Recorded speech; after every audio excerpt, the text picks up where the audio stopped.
We've not plucked you off the street. You got previous with this team and you got previous with the Vikings. You began coaching at Birmingham Lions University. You've actually been a part of this team here at Sandwell. Last weekend you were coaching for Shropshire Revolution, so you've seen tape on the Vikings, and you're just an all-round general sports fan as well, but specifically in the football. We're delighted to have you here. Just say hi to the fans and tell them why you're looking forward to today's match so much. Yeah, I mean, the thing about this game, this is a rivalry game. Last year it was the quarterfinals. 1 point. 1 point in the game. There was a final drive by Sandwell that was unsuccessful, and I know that both teams are going to have been thinking about that today, building up to the game after last week's results. Yeah, I mean, Coach Petterjohn, he actually said this season special teams has been a real focus, and he said the catalyst for that was that previous loss to the Vikings, where he felt that third of the... Who are we looking for today to make a big influence on this game? Around, dictate the game that way. They're getting quite loud now. I'll give you some statistics on him. Tristan Varney, regular season completion percentage 66%, yards per completion 14 yards, but listen to this one, 28 TDs, 1 interception. Yeah, it's his decision making that kind of sets him apart. He's going to be able to look at the number 1, is that there? No, we're going to go number 2, number 3, and then make a decision with the ball, where some guys will just force that in, throw it away and do different things like that. Yeah, we'll see. I mean, a lot of these spread teams expect the QB to be mobile. You watch Tristan Varney warming up here. He's got the rib protectors. He's got 2 knee braces. This guy's not going to be rough. To see explosion, and you'd see him throwing the ball around. I've been fortunate to having him as my quarterbacks coach at the university, and for the young people to see that and learn from him as well has been invaluable. Well, those explosion games, there's always a good crowd. I'd love to get down and see one live, but that's the sort of guy that's used to a bit of pressure, and it doesn't come any bigger than today. So looking on the other side of the ball for Sandwell, the defence, are we looking for a team performance, or are there a few standout players we should be looking for? I think it's going to be a group. I mean, I've spent the year with Shropshire on their defence, coaching their linebackers. And so you've actually come up against this defence. Exactly, and you understand about how it is a team effort. But the strength of their team is going to be their D-line and their DBs as well. Yeah, that's where it's going to come from. I had a really good chat with the D-line coach, Gary Hogden, who's a former offensive line coach for the Tamworth Phoenix when they won the national championship, so he clearly knows what he's talking about.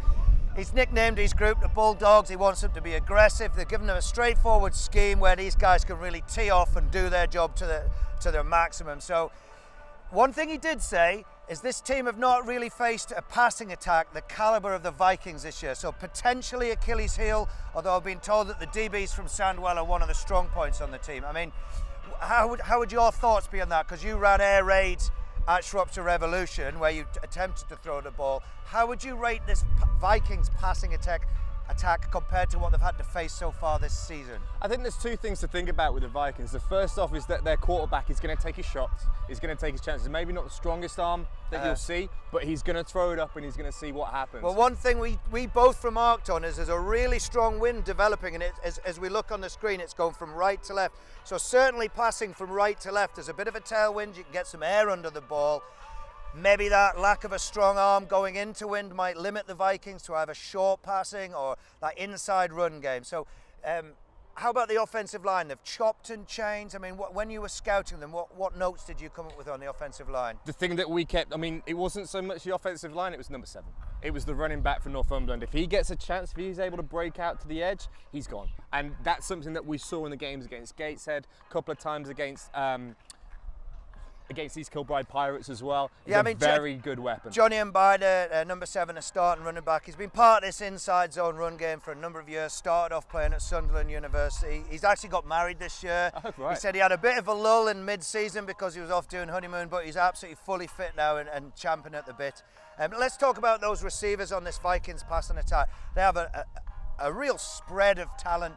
Do you think the Sandwell secondary can stack up against this sort of calibre of talent, especially in the flats and the quick passing game? I think this is going to be the matchup to see that's going to really dictate how the game goes, because if you look at Sandwell, between Gareth Thomas, Sam Busher, Paul Zinkus, they've got a number of different players who are going to be able to go man-to-man or play zone.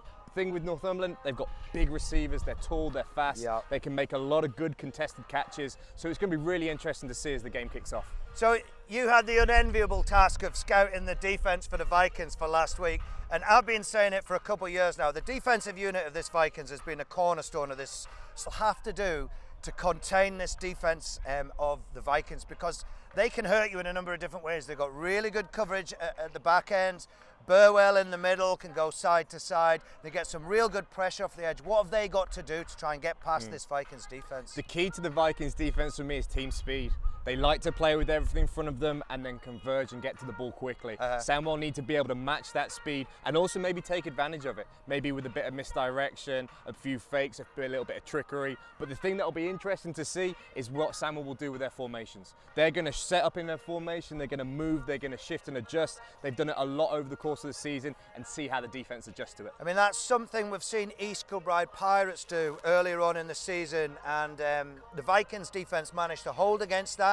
There were some run a bit of counter, run a bit of zone, so they're really going to mix and match it up against this front seven, or indeed front eight, as we might see a slightly different defense today. One thing you said, the Sandwell, what do you think that will do to this offense today?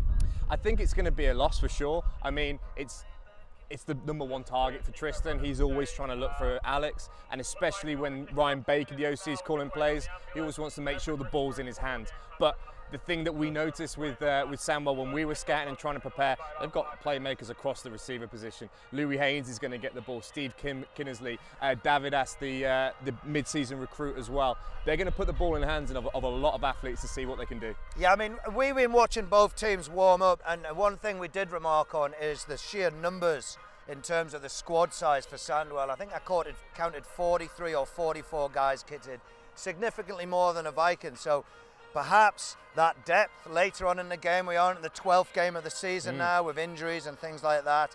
Vikings could, if they pick up a few key injuries, could look to struggle towards the second half, whereas Sandwell could bring on fresh legs. Certainly at the defensive line position, they've got 6 or 7 guys straight away, able to rotate those big guys. I mean, that's universal. Yeah. We'll talk about the women's game later on and talk about mistakes and, you know, how eliminating mistakes can help a program.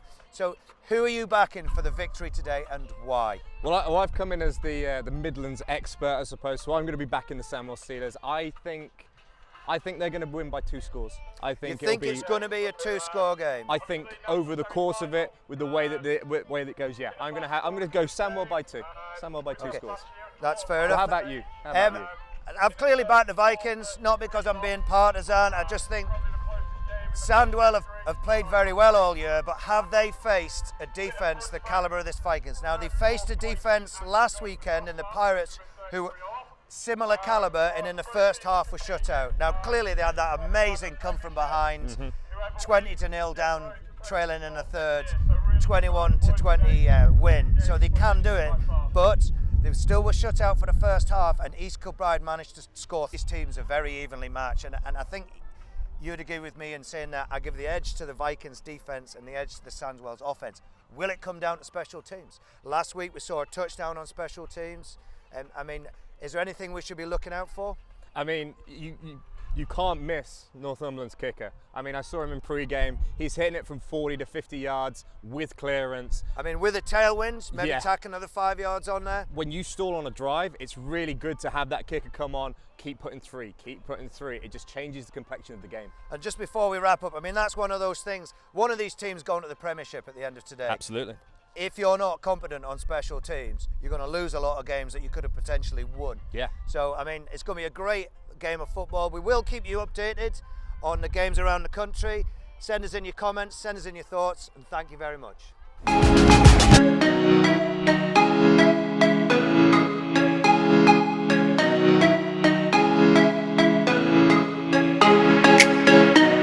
Absolutely delighted to have the head coach of the Sandwell Steelers, Maxwell Pettijohn, joining us. Thanks very much for joining us, Max. Well, not a problem. Let's get straight into it, Maxwell. I've not spoken to you before, so I really want to pick your brains about football, but the people watching want to know more about your programme and specifically about what happened on Sunday. So let's go to that game then. I mean, I predicted before the game, I said East Kilbride. I heard, yeah. They're going to sort their act out on offence. They're not going to give away penalties, and they are going to score, and it's going to be close. And I tipped them. And I'm going to say, is that a club rather than individual effort? A sort of you guys are used to winning and refuse to lose. What was it that sparked that 21-point comeback? To be honest, like I remember I went in the room. They already knew. Like before we even walked in, the players were all very much like, we can do this. The first half was such a weird half. Like, we've had a brilliant year on special teams all year, and everything was going wrong on specials. Just like individual silly mistakes, real massive scheme mess up on defense, and then also the last play of the first half. Me being a coach, totally messed up. We drove down to their 1 yard line, and the clock ran out. Like, we really, if I was more switched on into what was going on in the game at the time, we should have called a timeout. We'd have had 3 chances to get it into the end zone, but we didn't because, so just literally everything that could have gone wrong went wrong. And on top of that, we had an EKP team who had played 2 games against the Vikings, and they came out iron.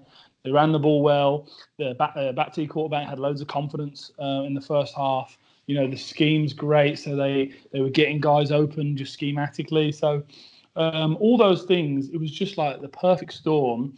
So when I went into that halftime changing room, the players, they already knew we could do it. We just had, couldn't do what we did in the first half. Yeah, fair enough. I mean, that East Kilbride defence, they are aggressive, but they do play man coverage across the board, cover 1 deep. And, if you can get protection against that 5, sometimes 6-man rush, and if you've got a decent quarterback who can stand in the pocket and wait, eventually somebody's going to come open man to man. Now, I didn't get any reports of the game. In the second half, though, what did you do to try and take apart that EKP defense? So, I mean, to begin with, as I mentioned, like the actual offensive strategy didn't really change much. We did probably a lot less outside running in the second half, a lot more inside running. And I think that was often just like we're going into the game, we weren't sure we could run right up the middle on them because they've got a very talented front 6, but we actually had loads of success in the second half doing that. Also, our pass game in the first half, like, realistically, we just were off pace. Like, lots of passes were, Tristan or himself, he had a bad half, overthrows, underthrows, drop catches. So we didn't actually need to change our strategy from a passing perspective. They never really sent 6. It was mainly 4 and 5 they were sending. A little bit less aggressive than they've been all year because I think potentially they were a little bit on the back foot because of how often we were passing. But we just did, we just basically executed a lot better. Like, the actual strategy didn't change loads. A lot of it was just belief that we could actually crack that nut. And also, there were a lot of drives in the second half where it was, 3 and out, 4 and out. So it meant that their defense was on the field for a long, long time in the second half. A long time. And we had a drive where we converted a. Andrew Morgan. Andrew, thanks for turning up once again. Now, just a slight delay on kickoff as we get the formalities out the way.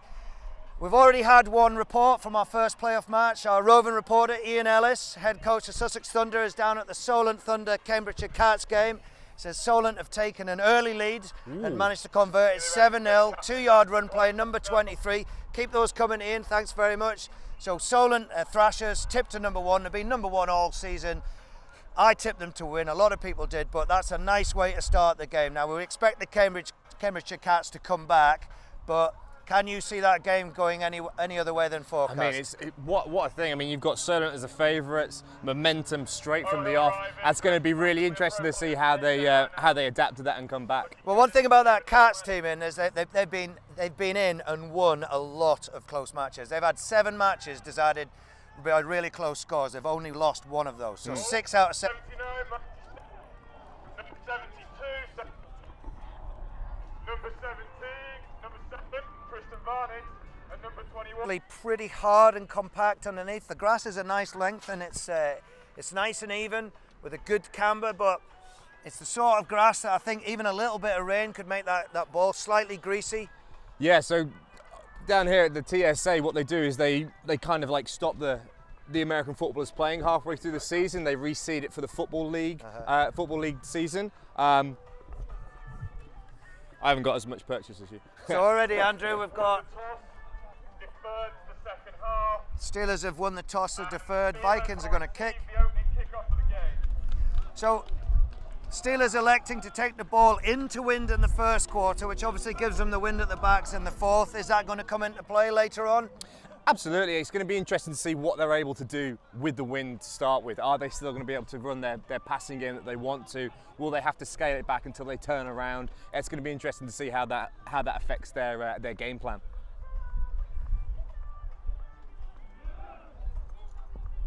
So just quickly before we kick off, I noticed that you were wearing your GB Lions top. Yes. I do believe that you've managed to get the privilege of being the offensive coordinator of the under-19 GB Lions program. So congratulations. Thank you must very be much. very, very proud. Obviously, yes, definitely. there's going to be a lot of hard work coming off that now. You told me 6 or 7 camps, a lot of tape to do, a lot of installs and stuff, but you've got to be absolutely buzzing to be part of a national program. Absolutely. It's been a long process getting the staff together, putting playbooks and everything like that, and we're now in the position where we've been to the under-17s finals day in Stourbridge last week. We're going to be looking at the under-19s finals as well, and it's finding out the talent that's out there in the country. There's a lot of good programs, a lot of good coaches, and it's just about bringing all that together for the national team second time around, really. Yeah, I mean, hopefully we'll be able to do some we'll be doing some interviews with that program, get your message out. So, final thoughts before we kick off. Chip title. Couldn't ask for anything more. Going to be a great game.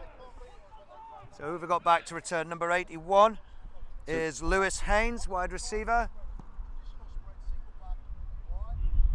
Fields the ball cleanly, sets up a reverse, keeps it. Yeah, it's good to see. You've got Northumberland who've got their 6 on one side of the kickoff, 4 the other. The kicker's been able to put the ball over to that side, so that's where all of their players can converge. It's a good kickoff, and it's a good place to start. Just a reminder that the NFL merchandise stores down in the So after that return, they're starting on their own 20. the Steelers. Single back shotgun, Varney in at QB, no surprises. So go pay those. Vikings defense line up in a 44 with 1 high. We've not seen that most of the year. Give on the inside. Tucker Nice on the tackle, stop. Very nice tackle. Yeah, so they're going to look. They've come out in a cover 3 shell, trying to, again, it's like what we talked about with Varney in the passing game. Try and keep everything in front, move and try and converge on the ball. Also try and stack the box, take away that running game from Sandwell. Be interesting to see how they adjust and try to make some leverage on these outside linebackers. So only a short gain, but it's early days, feeling the defense out. Gives again, this time they pull the left tackle, and he's quickly swallowed up. This is the thing that we saw last week. The team speed on defense for Northumberland is something that's really, really effective. They got a little bit of a seam there. You had the pull from the lineman, but Well, who everybody did we see converges. first to the ball? Number 3, Ducey Burwell. I spoke to him before the game and said, what's the key? He said, you follow the lineman to the football with this offense. So, there we go. The first time we've seen a pulling left tackle, I believe, and Ducey Burwell was straight across field to make the tackle for about a 1-yard gain. Yeah, now we're in a third and quite a long situation, so probably going to be a pass here by Varney. So we've got motion left. Full stop. That's number 65, left guard. 56 it was, 56. Number 56, Stuart Smith. Against the Steelers. Opening stages of the game. They're the sort of little niggly penalties that turn a 3rd and sort of 6, which is doable, into a 3rd and 11, which really starts to put pressure on your quarterback because you pretty much have to throw the ball now. And again, you're talking about this coverage in this front. They're going to be trying to keep it all in front, make a play on the ball as it leaves the QB's hands.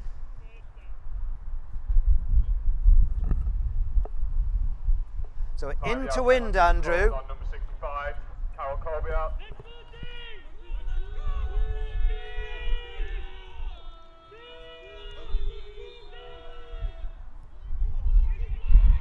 Oh, that's... Okay, a little bit of a broken play. The players thought that there'd been a whistle. I thought I'd heard a whistle there, Andrew. So the whistle was to start to get the play clock. The So the cadence and referee blew his whistle to blow the ball in live, and Yep. that's when the centre snapped the whistle. Yeah, and so the Snapped the ball. Yeah, so the QB has stopped after the snap, thinking that that's just a whistle to stop. I think that more than the QB snubbed, everyone was a little unsure. Yeah, I mean, come on now. We can probably start this whistle a little bit earlier. Is that reminiscent of last night's European match with that high snap in the final drive of the game? I mean, what a time for it to happen. GB have made a stop. They're driving. They need those points for the aggregate, and then you've got the really poor. Then you've got that mistake that absolutely kills the drive, kills the momentum. That's So an unfortunate. intelligent kick. He kept it well away from the returner.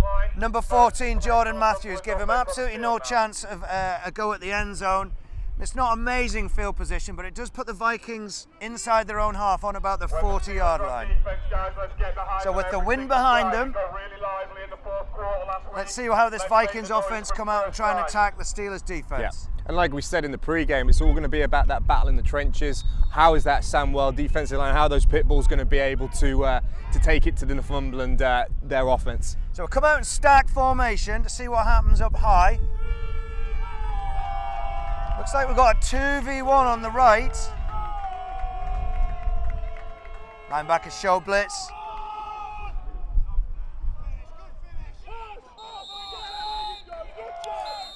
So this is something that we saw when we were scouting Northumberland ready for the Shropshire game last week. When they go into that stack formation, it's a very heavy tendency that they're going to run, and if they're going to be throwing the ball, it's going to be maybe a bubble or maybe a fake bubble over the top as well. I mean, what they're trying to do is see how you align defensively, and if they get a 2v1, they should be throwing that bubble because you've got a blocker up front. Absolutely. Now, the Vikings' inside run game might not get too many yards today, but they have to keep doing that to keep the defense honest so they can exploit their other plays as well. Absolutely. The last thing you want to do is take linebackers out the box because you don't respect the run game, so they're going to have to keep going with that. Sandwell aggressive on the front seven, speed option right, gives it. So we're going to call that a speed option, Andrew, but the QB pitched that almost instantly. Yeah, I don't know if there was much option into it. It was a pitch to the trip side behind the blockers, but the outside linebacker's done a great job. He's been able to get upfield, string it out, Yeah, I mean, let he the had good rest of the leverage. He defense. turned him up inside. Johnny made maybe 2 yards after the first contact. Brings up 3rd and 8. So we've got to move away from that stack. We've got Dion Feather and Jordan Matthews on the left. Feather's singled out. Outside linebacker creeps on what looks like a blitz. Safety comes over. QB drops.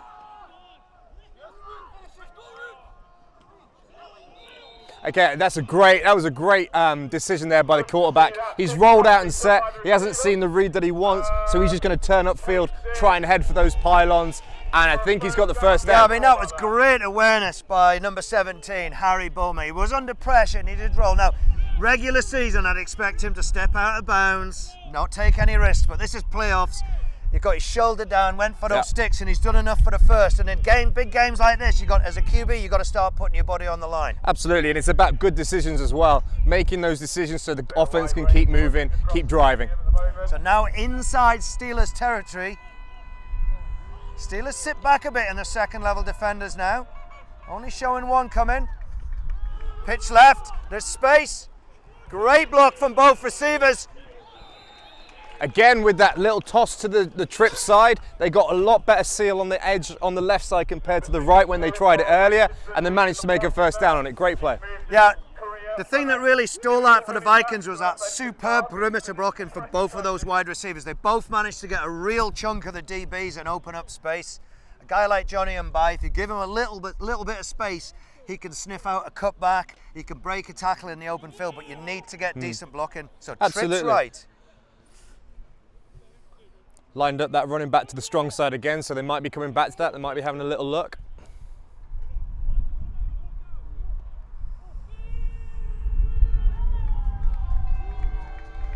Going for a 30 front now with the Steelers. Looks right for the 3v2, finds it. Cuts back.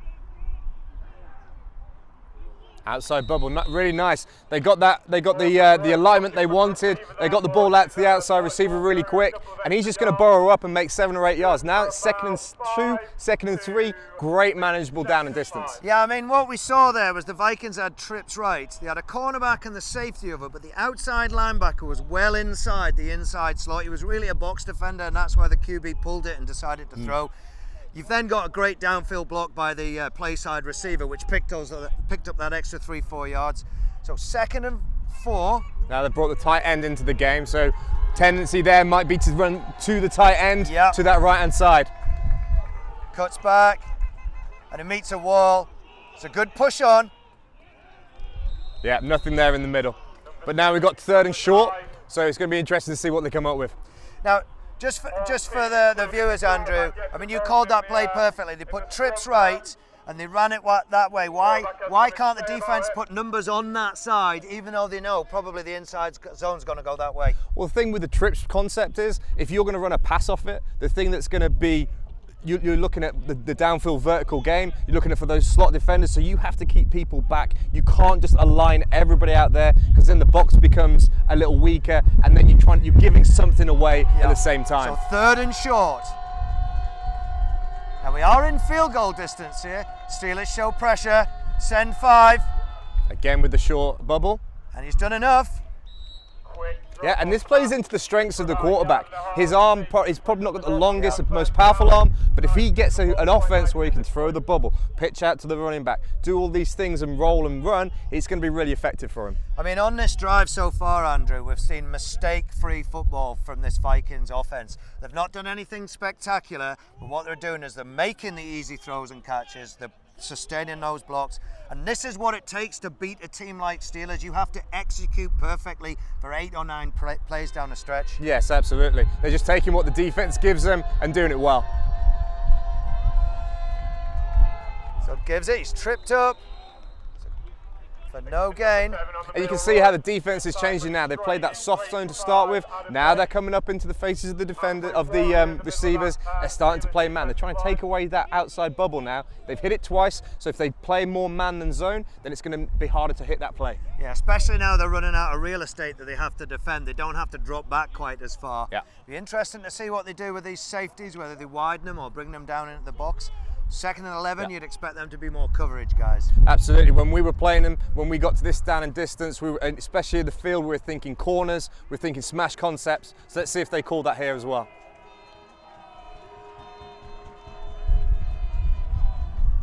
Pitched right, and he really doesn't have a lot of space to run. Yeah, that's a great job by the corner. Is that number 3, Gareth Thomas, just has really worked off the block of the receiver, and he's been able to stuff that out straight away. I mean, he was in an aggressive sort of inside contained stance before the snap of the ball. You saw him 45 degrees, shoulders pointing towards the backfield. But brings up 3rd and 14. Now at this range, the Vikings can kick it, but you would expect them to throw perhaps to the left. You've got 2 good athletes on the left, number 81. Yeah, now they've gone back into trips. So probably looking for a passing concept here. It's got 3v3. Sandwell showing pressure. That might be a defensive penalty. Goes for the fade, but it's not on. That's it. I think the defense just jumped offside. They had a free play, so they just threw up that backside fade just to see what happened. And they still have 3rd down. They'll bring it forward 5 yards and a more manageable down and distance. Yeah, I mean, that's pretty intelligent play by, I'm going to call him a rookie. It's his rookie year as a starter for Vikings. That's intelligent play. He knew he had a free play. You've got nothing to use. Why not go down the sideline? You might pick up a score. Absolutely. There was a concept over here to the trip side that they could have worked on, but there's no point when you know you can just throw it up, see what happens. You're going to get 5 yards back anyway. I mean, Sandwell have shown a lot of pressure so far this drive. Did you see that when you played them at Shropshire this year? Yeah, they like to bring the blitzes. What they like to do is blitz and then put the coverage behind it, like a zone blitz kind of concept. So that's something they're going to be able to do as well. So number 14 on the left, Jordan Matthews, is he the intended receiver? Fumble snap, rolls out. Goes for the corner, 81, hits his hands, but I don't think he's got enough to hold on to it.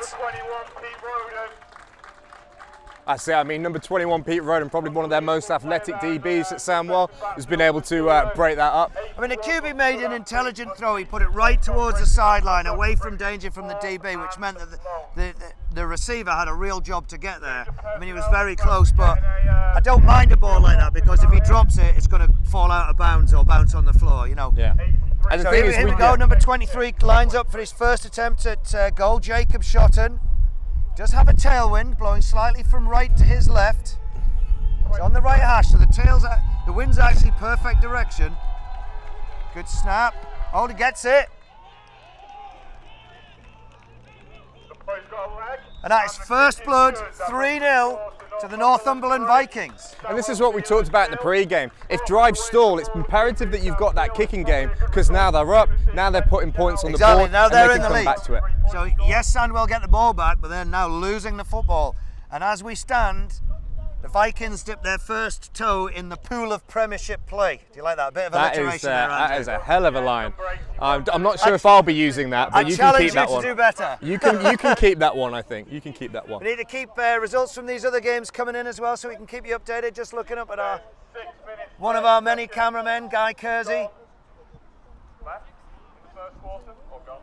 Left in the first quarter.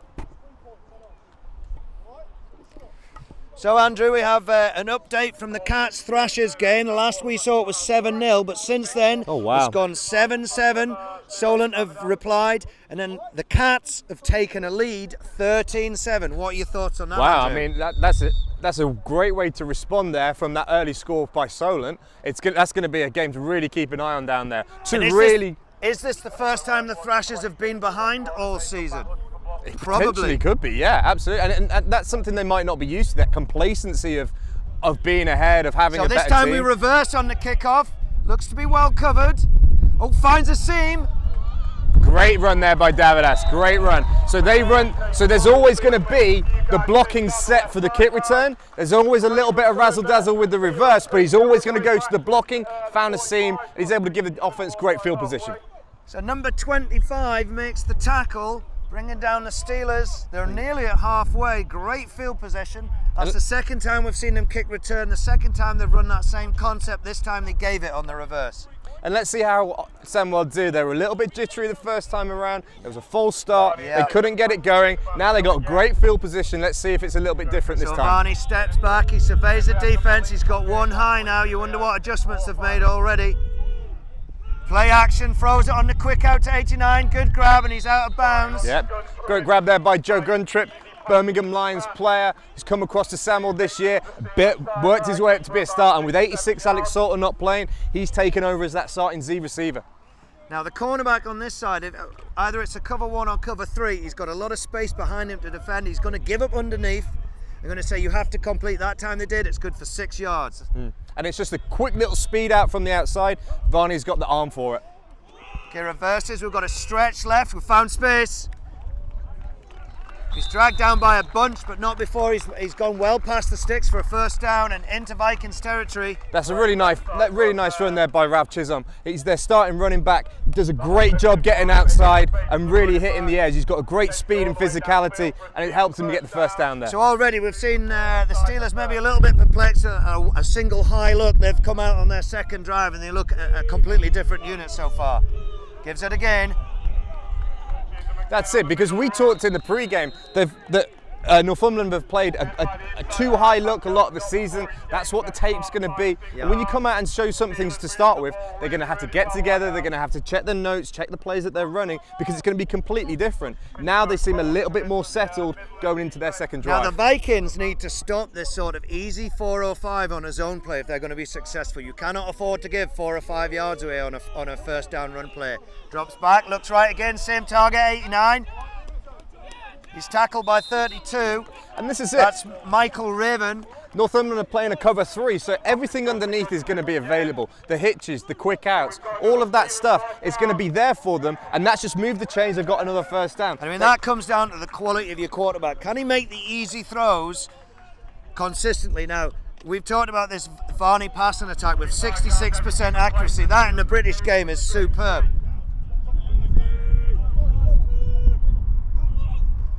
Gives it again. And that's it, just an inside run, gets 3 or 4 yards, starts to get it ticking. 4 yards, which, you know, one thing the Vikings have managed to do all year is stop the inside run. They really have to tighten up by a yard on first down, otherwise they're going to be behind the chains second and third down. And this is the first time we've seen the Steelers. They're coming now in the red zone. And this is where we're going to look for their athletes. You've got Louis Haynes, number 81. You've got Davidas on at Z there. Gives it again. counter right, power right, and he gets a great setup. He gets a great push from the offensive line. They zone stepped right. We pulled the backside tackle and guard. They got a real shove, and that is far too easy in the red zone. That's it. And the thing is, when you're running these kinds of run concepts, power, buck sweep, counter, you're creating angles away from the play. You're bringing the guys around, and you can get a good downhill push, and that's exactly what happened. I mean, he had a sea of grey jerseys moving in a diagonal direction. He could just pick his blocks there. So it's inside the 10. Yep. First and goal on about the 9.5. This is where your cover 3 starts to stiffen up.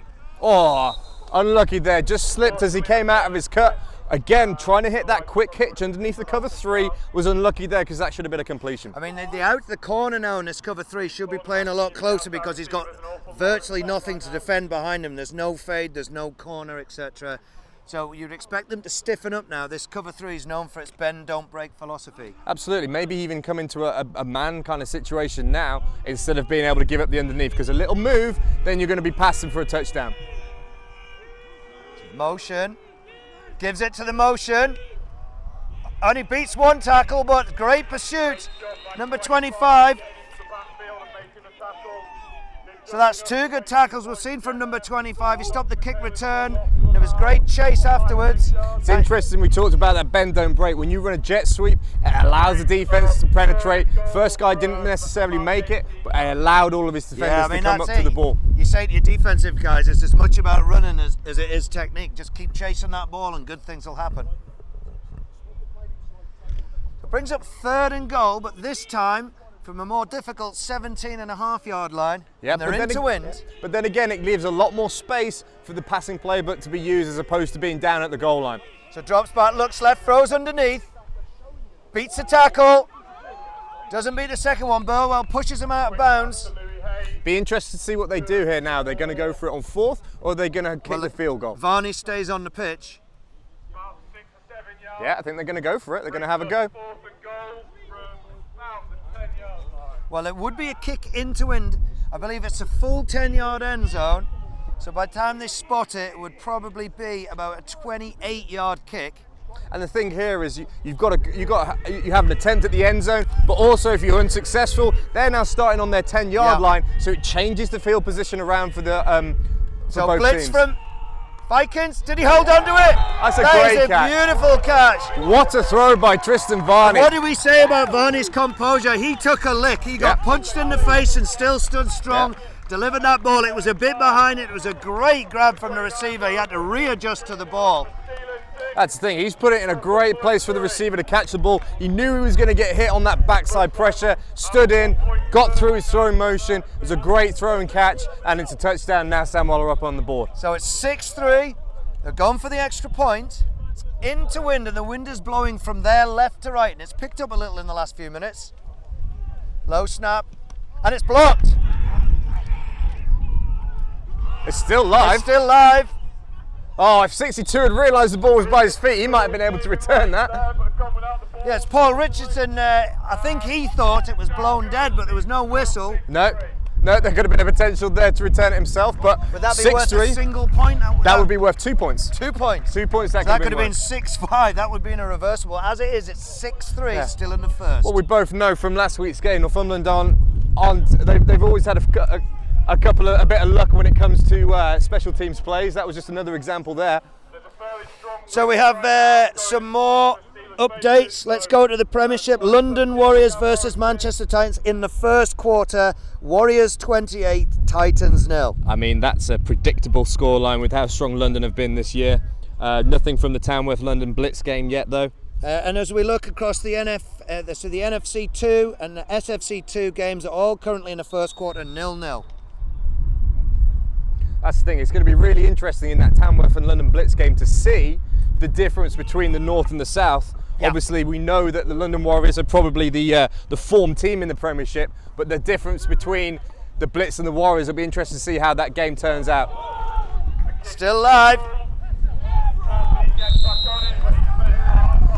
And that's the problem if there's a fumble kickoff, you don't have your eyes downfield, you don't see where the blocks and the players are. So as soon as he looks up, there's a wall of Sandwell players there to make the tackle. Yeah, I mean, he muffed the initial reception, but you could see the experience there. He was desperately keeping both knees off the floor as he was going round. Absolutely. Trying to field the ball. So they take the ball on their own 19 with a tailwind. So we talk about adjustments. Sandwell have been driven down all the way down the field. They've had a long drive to really talk about things, to see what's happened. Now let's see how they adjust.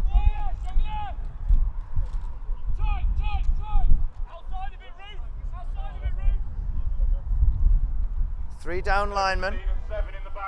Too high now. Tight end to the left. Gives it on the inside.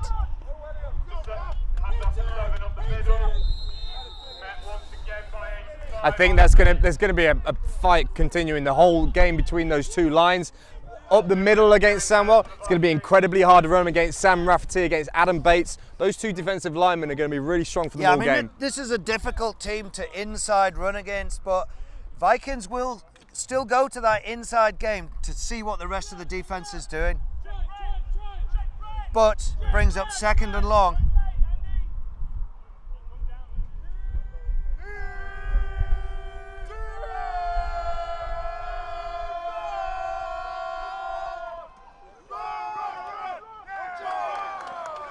Number 85 on the stop made a great move, I believe, on the left tackle. Adam Bates again, Bates. really, really aggressive. There was a slight hint of a hole that had been set up by the O-line, but Adam scrapes across the offensive lineman, is able to get there and make the tackle. Great play. Brings up 3rd and 10, so we've seen 2 inside gives. Something that Northumberland did a lot last week with the number 81. They like the quick fade over the top. They like to see if they can get an advantage. A very tall, very athletic receiver. Be interesting to see if they try this. We've singled him out on the left hash. We do have cover 2 now from Steelers. So there's a little bit more help. 26 dropping back. He's fairly deep, about 10 yards. And I think that's a false start there by number 89. I think it was, but I think when he went, the 2 defensive players were over the line. So it'll be interesting to see which way the referees call this. Probably going to be false start on the offense. Nice to see though, you've got 3rd and 10. Northumberland were in a passing situation there. Maxwell Petitjean has dialed up the blitz. He wants to see how the pressure is going to affect them in their execution. Receivers aren't able to hear the snap, so they hear snap count, so they move offside. It's obviously a bit of discussion with the umpires. There's going to be a conversation. Well, who moved first? Was it the defensive guy coming But I'm across? pretty sure I the saw offensive 2 guy defensive moving players as well. across the line when he jumped. The question is, did he do enough to justify the offensive line? Yeah, it's going to be a false start against the Vikings. They're going to go back 5.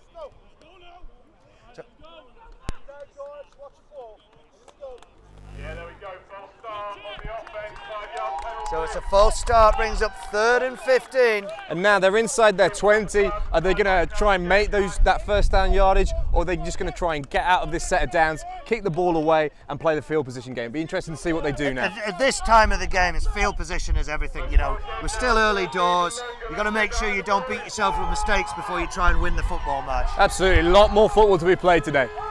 So crowd really becoming a factor in this game. Very noisy on the pitch side.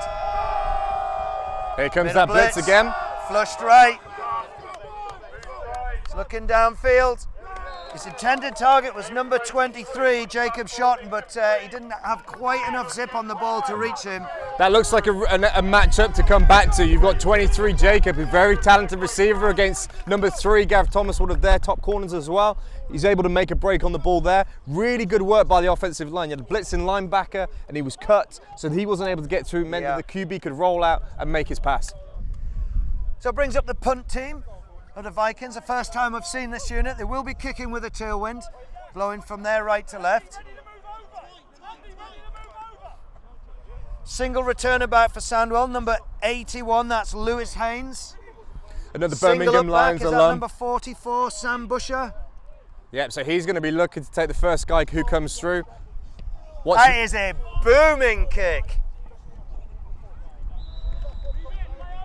Absolutely got a hold of that one, Andrew. And once again, the special teams becoming a factor, because you've had the Vikings inside their own red zone, and with one great kick, it forces Sandwell all the way back. If they're going to score on this drive, they've got to go almost the entire length of the pitch. Absolutely, and we talked about adjustments. Sandwell were able to come out here, keep it to a 3 and out, get the ball back to the offense. It's a really good job on the adjustments by the defensive staff there, and we're at the end of the first quarter already. So now we see Sandwell turn around with the wind at their back. And this is where we might be able to start thinking about the downfield passing game with Tristan. With those receivers, they're able to use the wind to their advantage potentially. Yeah, and I mean, from where they line up, trying to hit it deep down the left sideline as they look at it is probably the easier pass. As he's thrown towards the right sideline, he's almost thrown it into a crosswind. So here we go. You're gonna take a shot straight away, or are you gonna be conservative? If I know this offense and the way it works, they're going to try and set up the run and see what happens. But I could be completely wrong. QB looks left, gives it on the inside. Ducey Burwell's there to say hello. What a player. If there's a run play and there's a tackle, he's probably going to be somewhere in the middle of that pile. He's always first to the ball, great instincts and flying around. And this is exactly what I said last drive the Vikings need to do. They need to limit that first down to less than 4 yards, so it gets Steelers either on or behind the chains. As it is, it's 2nd and 10. So one high again. Looks right. Throws into that. Is a beautiful crossing part from number 8. Steve Kinnersley there, just on the quick hitch from the slot. The inside hitch. Just an inside hitch there, and you can see the arm strength there from Varney. You've got the defender coming across, but he was able just to fizz that in before we could get the I don't know whether that was picked up on camera, but there was an almighty thud as the ball struck his chest plate. I mean, normally you try and teach the receiver to catch it away from his chest, but when the ball's put in there with such force, sometimes you just got to cradle it. Absolutely. So it brings up a fresh set of downs. Blitz from Burwell. Great blocking on the edge. Always through. There's a flag, and that's possibly going to be for holding or an illegal block. I think there's going to be a holding call there. You saw the buck sweep there with the 2 guards pulling around. As they set the edge, there might have been a grab of the shoulder there. This might be coming back, unfortunately. I mean, the running back got great service and some fantastic blocks, but he also bust a couple tackles, managed to hurdle 1 tackle as well. That could be a little get out of jail free card for the Vikings. Yeah, and that's Raf Chisholm, that running back that we spoke about at the start of the game. He's got the speed and the power. He was able to hurdle and break tackles, and it's just a pity it's going to come back on a hold. Well, it's a pity for the Steelers. I'm sure if you're supporting the Vikings, it's a godsend. And a pity for the neutral as well. Unless the neutral's a staunch defensive specialist. Absolutely, or just a northern person as well. So that will be from the spot of the foul. So it pushes them back. But they're still remains first on first down. So it's 1st and 9. But for the Vikings, they haven't conceded a touchdown on this drive. So left tackle, a real high set, number 72. Burwell's there again. It's a really interesting action with the way they handed the ball off there. Tristan Varney's done basically a 270-degree pivot there to then give the ball. Yeah, and he did that in the previous drive. Maybe he's trying to freeze those middle backers, trying to make number 3 jump one way of his initial footsteps. But one thing I noticed, the left tackle, number 72, Sam Banner was in a real high 2-point stance before he pulled that. Is that going to be a key later in the game? I think he's going to stay in that 2 all the way through. It's what you feel most comfortable in. But again, if you're very upright, there's going to be a potential there to not be able to move quickly. Throws over the top, and that's well overthrown to number 81, the intended target, Lewis Haynes. Yeah, Tristan's going to want that one back. He's not happy with the throw there. It was over his head. He was wide open. That's a missed opportunity there. There was enough handling the ball low down to freeze those linebackers as well, though. That was a pure isolation on the DBs. And this is the thing. This is a different defense. They're playing that 1 high. The left slot has beaten his defender and moved out to the corner. He's got no help over the top. It's 1-on-1, and he's lost his matchup. They're playing a different defense. They don't understand where the help is coming from the deeper defenders in the secondary. So already we're on 3rd and 9. Drops back, looks left for the bubble underneath, clean grab. Number 25 there with a wicked hit. Number 53, Robbie Brumpton, finishes it off. So they went with a jailbreak screen there, little bit of motion by number 5, the running back. They throw it to the left and have the lineman out, blocking in front. And just a great job getting in front of the lineman blocks and making the tackle there. So we've had 3 drives now from the Sandwell Steelers offense, and on 2 of those, penalties have cost them. So here's what's interesting. They're punting from the 34-yard line. Oh, so we could maybe think about a fake We Yeah, can I maybe think- think about a pass. There could be a situation here for Sandwell they're going to try and take advantage of. Number 14's back to return. And we punt, a little pooch kick.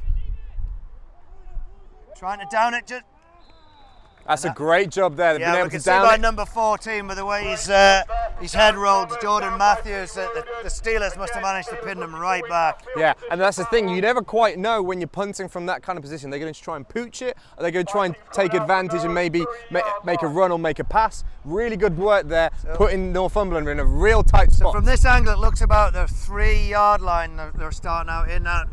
I've banged on about it all season. One of the disadvantages of shotgun formation is exactly this. You're now looking at your quarterback stood with his heels in the end zone. Yep, and now we've turned that weather situation around. Now Northumberland are into the wind. They're really, really stuck. Any kind of punts, they might have to think about that as well. But it is a full 10-yard end zone, I believe. Hear the crowd. Let's get behind them.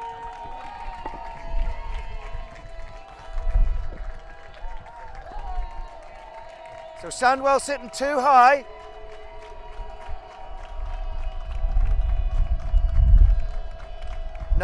No blitz this time. Throws underneath. Good grab by number 89. That's a really nice job. Getting them into a second and manageable, moving them away from the end zone. Really nice job there by the That's quarterback. Ross Conley at number 89 makes a really secure clutch grab, which gives them second and short. And we've seen him do that a number of times this season. Make a contested grab and get some hard yards after the tackle. That's a great grab under a pressure situation. Absolutely, and sometimes they don't think they're going to pass, but it's the best thing to do in that situation because you're able to get outside of the box. Drops back, looks to pass again. And it's Oh, picked! Number 3! All the way to the house, Gareth Thomas. There, all he's done. Maybe Harry Bulmer looked to throw it underneath. Number 3, Gareth Thomas read it perfectly, just sat in the flats. The ball was thrown directly to him, he managed to hold on to it. He kind of stuttered when it hit his hands, he thought, is this real? It went straight for the end zone, and that now makes it a 12-3 ball game. And now you can see here, Sandwell are going to go for 2. They're going to try and push that to 14 points and then make sure they're ahead of the sticks in terms of possessions and of touchdowns as well. But a really great job there, sitting in that cover 2 shell, just reading the ball, reading the quarterback size, breaking on it in front of the hitch, and he didn't have any kind of distance to go to try and score there. Now expecting this to be run up the middle, number 33. There we go. Is he in? Has he got enough We'll have push? to see what the refs say. Nope, they're going to call him down. Oh no, so he didn't score. Is this first No, down? I mean, the Sandwell player signalled it. This is first down, they didn't score. He did score, but it's fine. Was he tackled short of the end zone last time? Back on the half-yard line now. Well, they've Sorry, got it down as second down. Yeah, Apologies to the viewers. From where we are stood, we can't actually see that very end corner on the left of the screen, so they didn't actually score a touchdown. I didn't see who made the tackle. So second and goal. so now we've got a stack on the left-hand side, Throws right underneath, clean grab. and at least that Signals one's gone over. touchdown, so now it's 12-3. Yeah, really nice job with the formations there. So they went empty, they had a stack trips to the left, they had doubles to the right, and they've just thrown the bubble out to the right side. He's got to make one guy miss, and he's only got about 3 or 4 yards to go as well. Nice little side story as always with that Gareth So once again, apologies for that commentating. You've got more length on your lead than I have as well. You can see better than me. So Varney stays in, going for 2. So yeah, this is exactly what I said before when I thought they scored. It's now gone to 12, so they want to try and put those 2 on the board, capitalise for that missed field goal that they had to start with. 2 men in the backfield. So hands off right. What a great job, getting to the edge, being able to beat that tackle, stay in bounds, get the ball across the plane of the goal line. That's a great job to make it 14-3. Do you know what made that play? You had great lateral movement from the offensive line. The running back was able to run sideways and wait and wait and wait, and he could keep going sideways That's why he managed to evade a lot of those ankle tackles, because there was so many linemen washing over that when he did actually turn it upfield, he had numbers. And it's that one cut premise. You're going to try and find that opportunity to go north, and when the offensive linemen are moving sideways, they're going to give that crease, and it's exactly what happened. That's the first time we've seen a two-back set from this offense. Great time to bring it out when it's for 2 points. And this is really turning the game around now. Northumberland have started with that really strong first possession. They kicked 3 points. The next 2 Sandwell drives have turned into touchdowns. So they're going to have to respond now, put something on the board. Otherwise, they're going to be playing catch up for the rest of the game. Yeah.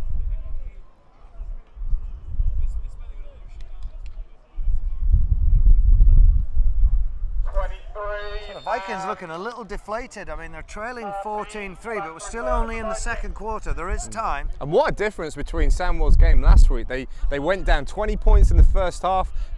EKP had all of the momentum. Another booming kick all the way in the end zone. And he's bringing it out. Woo! That's an unusual decision. Oh, so he's fumbled the ball. It's in the end zone. He hasn't been able to see the downfield blocking. A bit like this punt down here at the near sideline. Maybe take a knee there, get the ball at the 20, avoid the hit as well. But he's brought it out, and now they're starting on their 13-yard line. And once again, they're starting off into wins, deep in their own half. 17-7 will be in the field again, looking at the middle.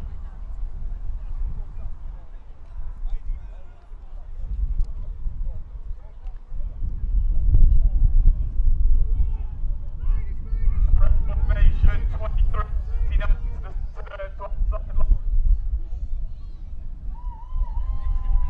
Still staying in too high.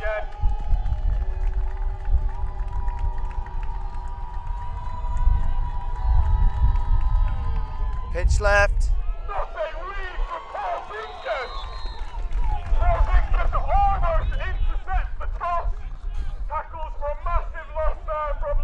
See, that's number 31. That's it, Paul Zinkus.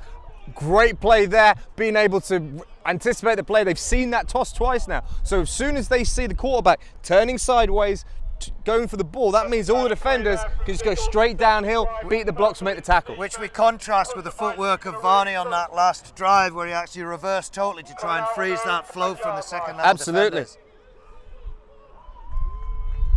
So it brings up 2nd and 15, which is a difficult ask in the wind. Goes back to pass. So there, the pressure by the defensive line. Running backs trying to pick up the blitz and the block, but now they've all kind of come together and the QB's tripped over. So it's a sack, essentially, by the pressure of the D-line as a group and not by an individual. Puts them in a real difficult position. They're going to snap the ball on about their own 2-yard line. Bringing up 3rd and long, but more importantly, they'll be playing their backfield play in the end zone. That's it, and Sandwell now, they don't want to... Looks like it's going to go against the Steelers. This is the thing, the last thing Sandwell are going to want now are silly penalties, things that get them out of it. I think there may be a penalty here against Sandwell. 92 on the defense, 5-yard penalty.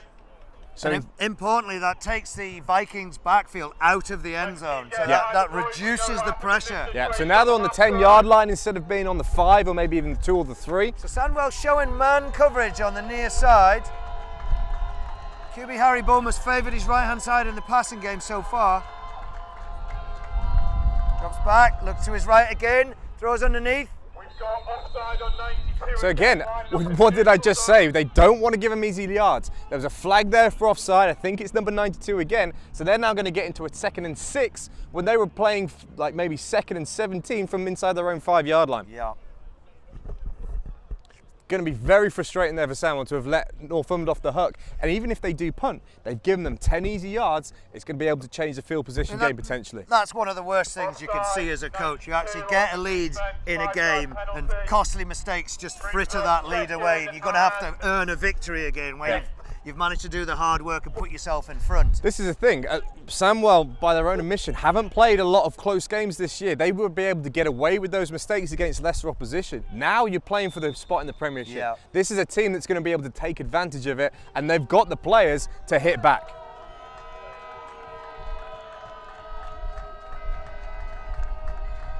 Drops back, looks to his left, throws underneath to number 14. Oh, it's a fumble. Ball comes out, but I think he was whistled down.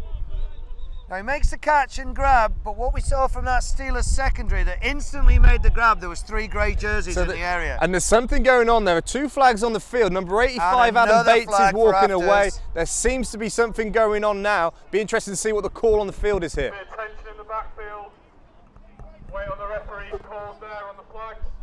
You can see Adam Bates, 85, just being talked to, being calmed down by his teammates. Old man Richardson uses some of those tactics. And it'd be interesting to see whether that's going to go against Sandwell or against Northumberland. Goes against Sandwell, then that'll be another 15 yards. There might actually be two different flags on the play here. Yeah, this one's going to need talking over. Not entirely sure what happened. All of our eyes went to that bubble. Again, really good job by the Sandwell secondary, getting round the blocks. The bubble to the sideline was well thrown upfield, but he didn't make much because he didn't have the block. He only made a yard because there were so many guys there in a hurry.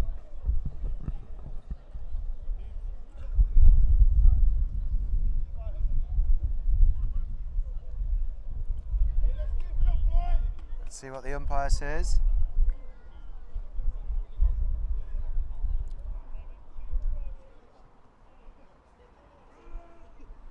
So we've got holding on the offense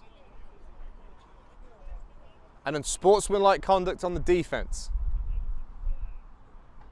So I think that's number 85. Yep, so they've offset the fouls, so they'll replay second down again. So that's unusual, holding being 10 and unsportsmanlike being a 15 and an automatic first down, but they offset. I'm not a referee, I won't even pretend to know all the rules, I'll just shout at the referees when I don't know the rules. I know. So let's just take a little time here. UK American football scene on Facebook, who are giving us feeds or giving us scores. I do believe Jason Bowdler, I'm sorry if I've mispronounced that, he's actually starting something to try and raise money for refs training. They're going to be selling t-shirts and things like that. That's a great Facebook page. You need to get on that. UK American football scene. They'll be over at the Birmingham Bulls match today giving us live updates. So I believe they're trying to sell swag to try and raise money to subsidise referee training costs. So that's a brilliant idea. So 2nd and 8, trips right. Vikings have had a little bit of a get out of jail free card from where they were a couple of minutes ago. They really have. They've moved the running back to the trip side. I wonder if they're going to come back this toss to the trip side. They're showing blitz. They send no, they're going to roll out. Roll right.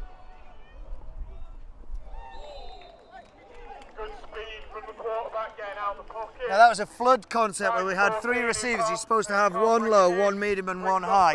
And from this angle, there didn't appear to be too much separation between the receivers. No, I mean, that's the thing. The low option, you've got the defender sitting on it. You've got the guy coming across with the middle option there. Makes the window really, really tough. But that's the thing with the pressure that's coming up the middle. That rollout game might be the best option now for Northumberland to get their passing game going. Well, I mean, they rolled out behind the backside. They rolled out into the open side of the field. I mean, clearly they're thinking if we stand toe-to-toe with this inside pressure, it might not go well.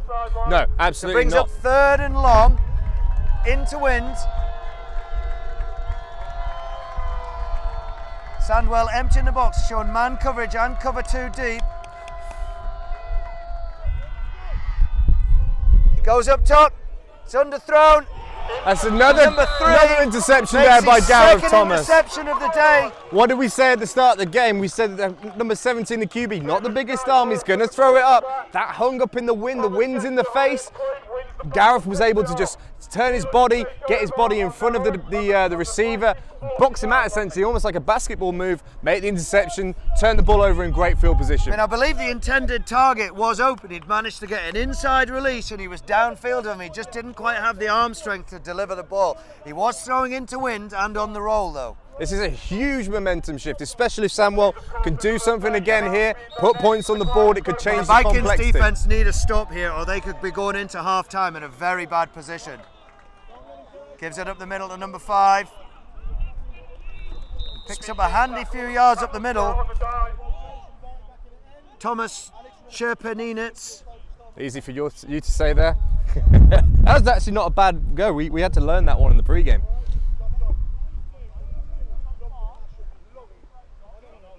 It's interesting, Northumberland still staying in this cover 3 with the 1 high. Even though they've been scored on twice, they're still staying in that same look. Nice. It's a beautiful hit after the catch, but the outside receiver against the cover 3 just found that inside seam between the cornerback and the free safety, the QB. He absolutely hit it on the money. Absolutely, but if it's cover 3, the outside receiver is going to get free release. It's soft cushion, and that quick break, he's going to put it there before the single high can come across. Here's the difference, Andrew. It's all very well us scheming it up. You need a quarterback that can A, recognise it, This and is B, it. deliver it This in is a it. crosswind.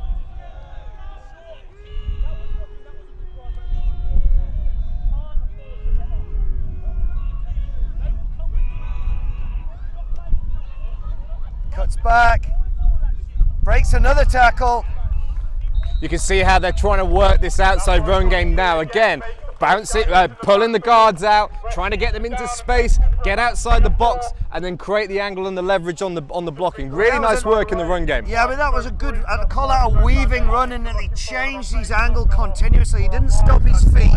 He didn't try to press anything. He just kept moving until he found a little crease. And the thing with this reverse pivot on the quarterback, it moves the linebackers across the wrong way, but it also gives the O-line time to get around and a better angle. Well, when in you which say to the give ball. linebackers, I think what they're trying to do is freeze number 3, Ducey Burwell, because as we've said, he's the playmaker in the middle. Drops back, looks underneath, clean grab to 81. Goes for the first down. Yeah, this is what we talked about earlier as well with Louis Haynes, number 81, with the ball in hand. He's very quick, he's very elusive. But this is the level we're playing at now, Andrew. It's a beautiful throw, beautiful catch, a beautiful run, a beautiful tackle. Still only picked them up 3 yards. You know, you're going to have to work hard for points in this match today.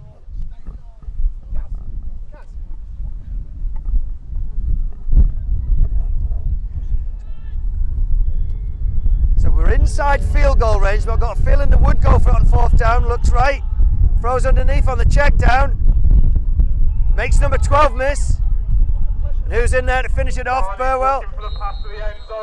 But there again, we talked in the pre-game about what Tristan can do. Number 1, not open. Number 2, not open. Okay, well I'm going to come back to number 3, the running back, give him a chance, and then we're going to be able to keep in a good down and distance. I'm going to go the other way. I'm going to say the O-line made that throw, because how much time does a quarterback need to go through 3 Exactly, reads? can't have one without the other. So that missed tackle in the backfield, which would have probably brought up about 4th and 8, brings it a 4th and 3. Gives it up the middle, and he Great goes hole. right through a massive hole. Big hole in the drive as well. This could go over the line. Touchdown.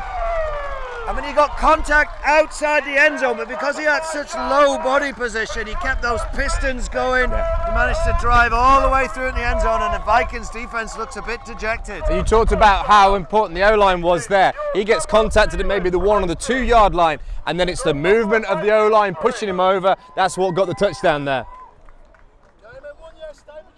And this time the kicker comes on, number 23.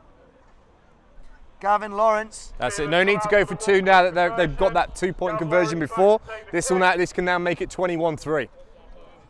And that will probably bring up more of a run-focused game from the Steelers. Just grind that advantage out. Straight down the middle. What a second quarter for Sandwell. They've had two turnovers. They've scored as well. They've turned the complexion of this game around completely. Now, I know we're in the first half still, but we're starting to get to the point where the Vikings need at least a drive to show that their offense can perform, otherwise it's going to be a long afternoon. And if anything, we're almost in a reverse situation to what Sandwell had last week. They're up, now they've got to make sure they don't do what Jamie McLaughlin and the East Kilbride Pirates did and almost crumble away in the second half of the game. 53 seconds in the first half. Oops.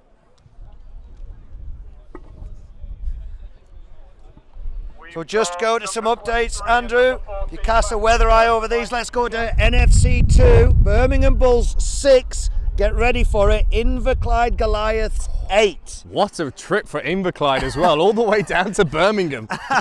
Yeah, we need more updates on that. Let's get chatting on Facebook, get some information. Spartans versus Blackhawks is 0-0. Bobcats take a 13-0 lead against the Essex Spartans, and the Warriors Blitz, South Wales Warriors versus London Blitz is still 0-0. 14 off to bring it out again. Let's see where that gets him. Gets him back to about the 14-yard line. So you guys need to keep sending in these updates and we'll read them out.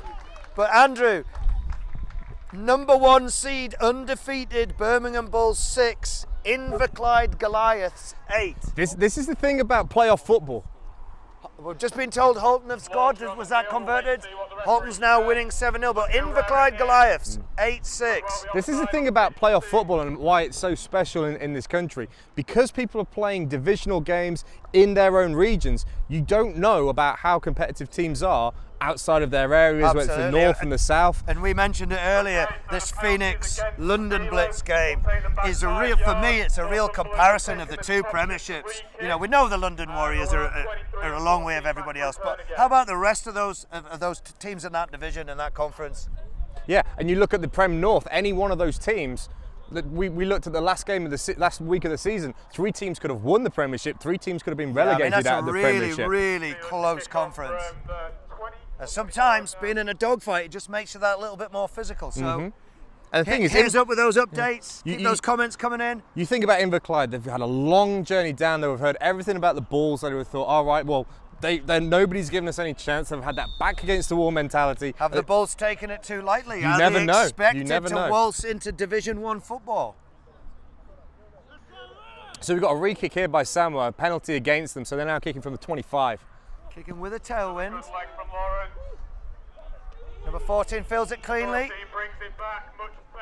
That's great coverage from the Steelers, though. I mean, he got up to his own 20-yard, and there was 3 Steelers in a line ready to take him on. Yeah, and the flow across, we were right behind Davidas, number 6. He had a clear line to it, was able to push it to the sideline for the next guy in the lane to clear it up and make the tackle. Great job. Do you mean he did what the coaches had asked him to do? Absolutely, Did it work well? It did work very well. I'm going to give a shout out to my Teesside Cougars and say, listen to Andrew here, do what your coach tells you and good things happen.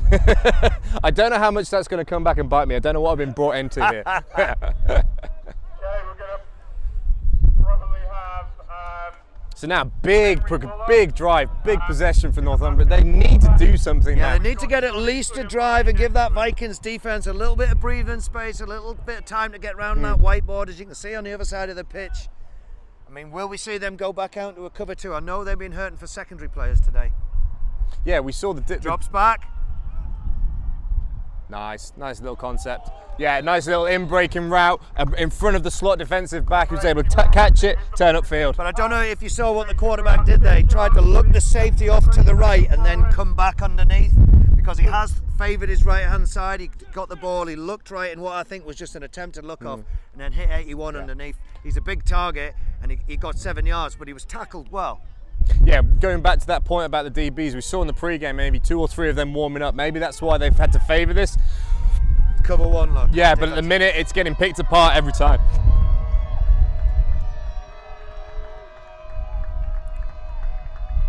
QB takes his time. That's quick pitch again. Right. And Johnny Mbai cuts back inside and picks up extra yards. Yeah. That's the most productive run we've seen all day. He had all kinds of space. That's the key. If you can get that seal and that second level on the linebacker, it's a great play to run. They got the blocking on the outside and the perimeter. We're able to make a big gain there. One thing we saw there, though, Andrew, was that number 17, Harry Boomer, really took his time. I think what he's trying to do is delay this Sandwell rush. You see, he managed to get the play set, he read the defense, and he just held it for 5 seconds, because we've seen these second-level defenders really timing their run-up on the zone blitz for Sandwell, and that killed it stone dead.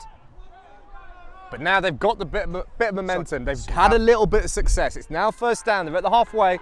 Maybe they feel a bit more confident about what they're doing. Motion left, got tight end left, quick pitch left.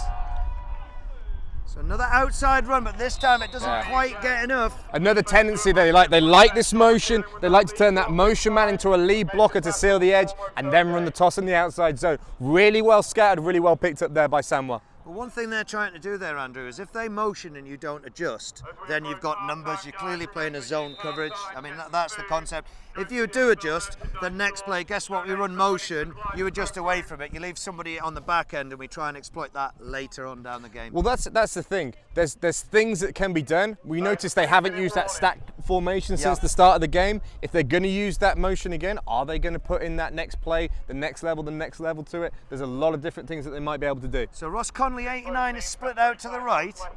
And he is a big target. He's a tough guy to bring down in the open field. He's up against number 18.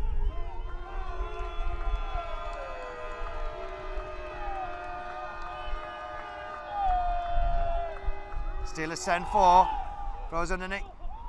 It's a beautiful catch by number 81, Dion Feather. Not entirely sure if number 14 there thought it might have been for him, but a great catch there. And again, they're moving the chains. They're starting to come back into this game. Well, this is what we said they needed here. They need at least a drive to give that Vikings defense chance to adjust. I mean, a score would be ideal. Going in, I think it would be 21-10.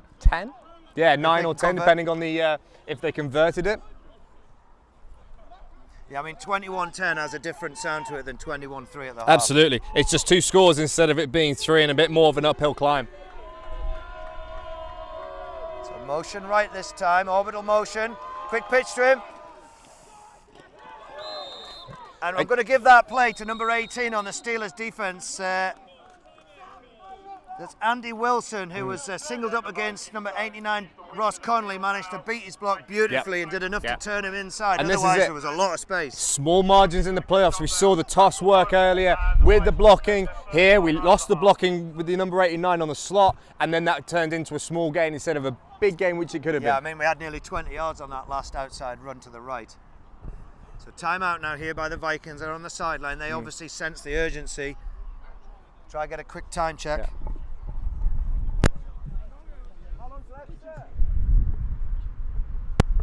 1 minute and 20 seconds remaining in this half. That's the thing, they've got to be conscious of the game situation. Sorry, not Tamworth, a different game. Sandwell are going to be getting the ball in the second half to start it. What they want to do is they need to have points on the board going into that second half with Sandwell having the first possession. Well, we know that Jacob Shorten's got a no wind range of 50 yards. Into this wind, 40 yards plus the aiming point, but you know, they don't have to get that much closer before they're starting to knock on the door of field goal range.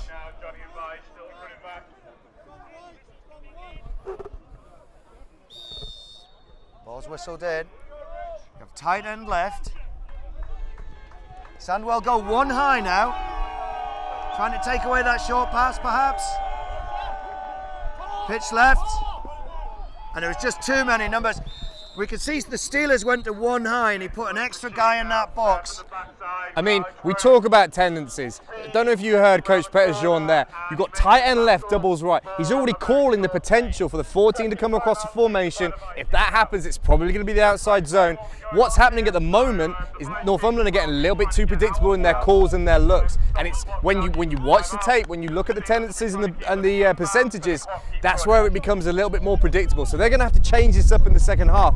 Otherwise, Sam will have got their number all game. Yeah, so we've got 3rd and 7. Are we in 2-down territory or do we punt on 4th down? So same again. Oh, here we go, lovely. something different. It's batted down. I mean, that is a very good play call. Now, I'll give him his due. Number 3, the defensive back, Gareth Thomas, was having absolutely none of it. We had a pitch right on the orbital motion, but he sat up to throw the halfback pass, we'll call it. Number 3 read it perfectly. Was like a limpet on the side of number 23, the intended receiver. Yeah, you look at that discipline. You had the 89 coming across as well. Neither of them were open. You're hoping for people to think run, bite down. There's space over the top. None of the defensive backs bit on it. Now we've got 4th down and about 6 or 7 yards to go. So Sandwell playing one high again, get guys underneath. Lots of noise from the sideline. Low snap. Throws under pressure. Number 28 managed to get right in the QB's face. Managed to throw the back foot and it was high. That's Alex Roof with great pressure up the middle. You can see how that affected his footwork. He didn't step into the throw as much and it went short as he was trying to push it to the outside. Another good stop considering the chunk plays Northumberland were able to get on that drive. Yeah, so now 50 seconds remaining in the half with a tailwind, with the ball on their own 32-yard line. The Vikings have to ensure that they get a stop on this drive. Otherwise, this game could be over before the second half We talked begins. about Sandwell getting the ball in the start of the second half. They could get a score and then get the ball, and they've turned around the possessions game. So we've got both guards pull right, number 33. picks up an easy 8 and importantly gets out of bounds as well. Really nice work there. You brought number 8, Steve Kinnersley, in from the slot into tight end. He's able to pin the end, which means that the right guard and the left guard get round on the buck sweep, and then it's just easy to the sideline there because they've got the double seal from the 2 pulling linemen. I mean, Ralph Chisholm, number 33, the running back, had absolutely superb service up front. He could pick his blocks. He saw the sideline, real intelligent play, stopped the clock. Yeah, great knowledge of game situation there.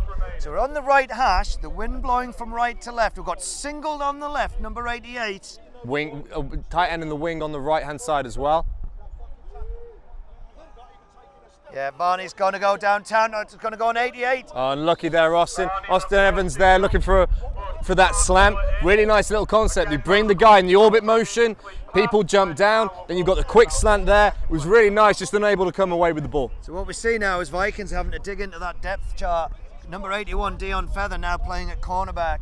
He's got all sorts of space to try and defend, so 88 could make the quick in-break and route underneath for a high percentage throw.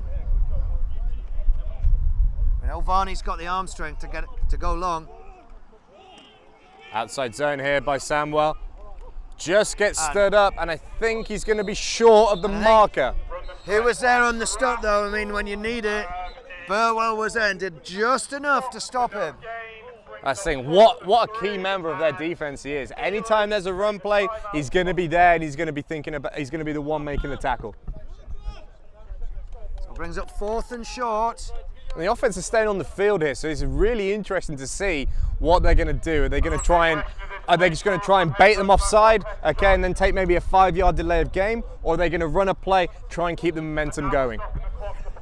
Well, actually, with the tailwind and this command and lead, they only need 2 yards. We know that our inside run game and that outside run game has been consistently giving them at least 2-3 yards. We know he's got the arm strength, so he can throw it downtown, which means your cornerbacks have got to back off, which means you can throw it underneath as well. So the Vikings, you know, they're not in a good position right now.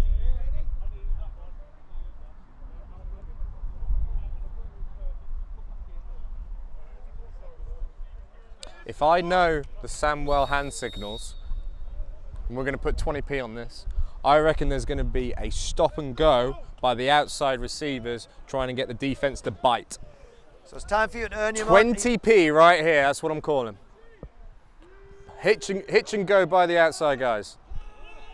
That looked like a pat and go to me. That is a beautiful throw. Not quite how I had it imagined, but a great play on 4th down to move the chains. Now they're in hurry up. They're not going to use the timeout here. The clock's going to stop on the movement of the chains.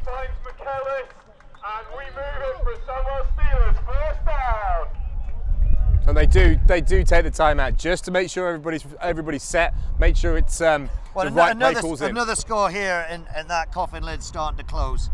I mean, I'm not saying it's completely shut, but if they could go into the half 28-3 up, that is a difficult hill to climb. Absolutely, and it's going to take a lot at half time for Northumberland to think, right, what do we need to do differently here, and most importantly, how are we going to stop this juggernaut of the Sandwell offense?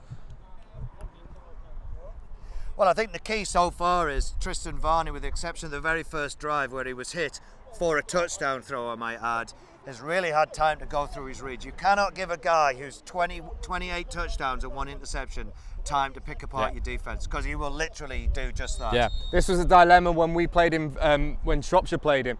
Do we sit back in coverage, or do we try to send 6, 7 every time? Maybe we're going to get beat on the coverage down the field. You're going to get beat if you try and defend him anyway. Yeah. So right on cue, the rain starts. Yeah. The wind picks up a bit as well. That's the sort of thing, if you're a short passing team, can't be particularly good. Sandwell will be happy just to run from now on.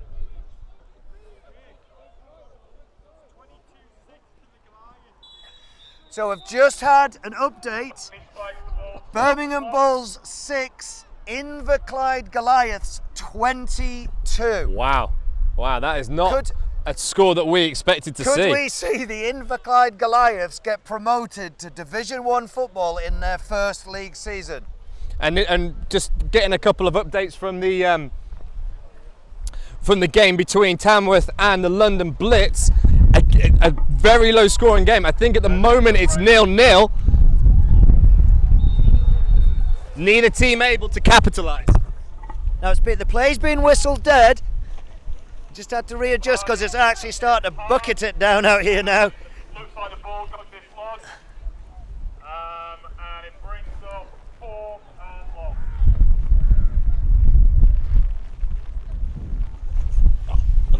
So as we're used to, Andrew, on this beautiful summer's day, the heavens have opened. I don't know what it is. Really picked up. Have you brought the weather down with you from last weekend? Because it was exactly the same up in Northumberland last weekend. And now we get it down in the sunny, beautiful Midlands. So 4th and long, they're going to go for it, try and put in the dagger. It's just a sensible call there. Let's run the And ball. who's there? 25, number 3. Sensible call there. Don't need to put the ball up. They're ahead far enough now. Try and get to the half and then come back again in the second half.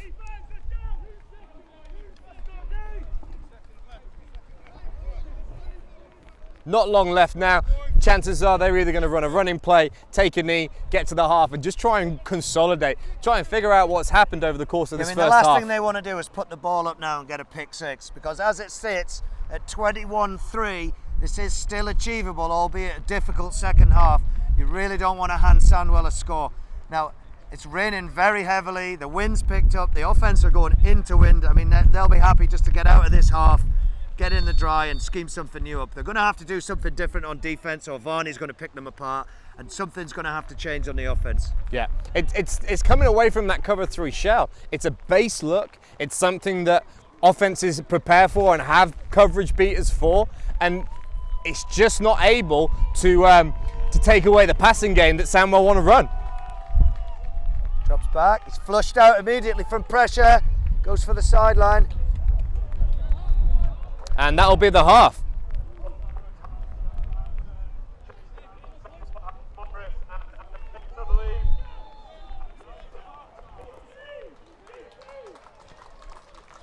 Mm-hmm.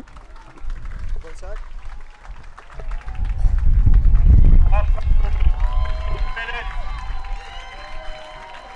So the Sandwell Steelers come off to the cheer of the home supporters.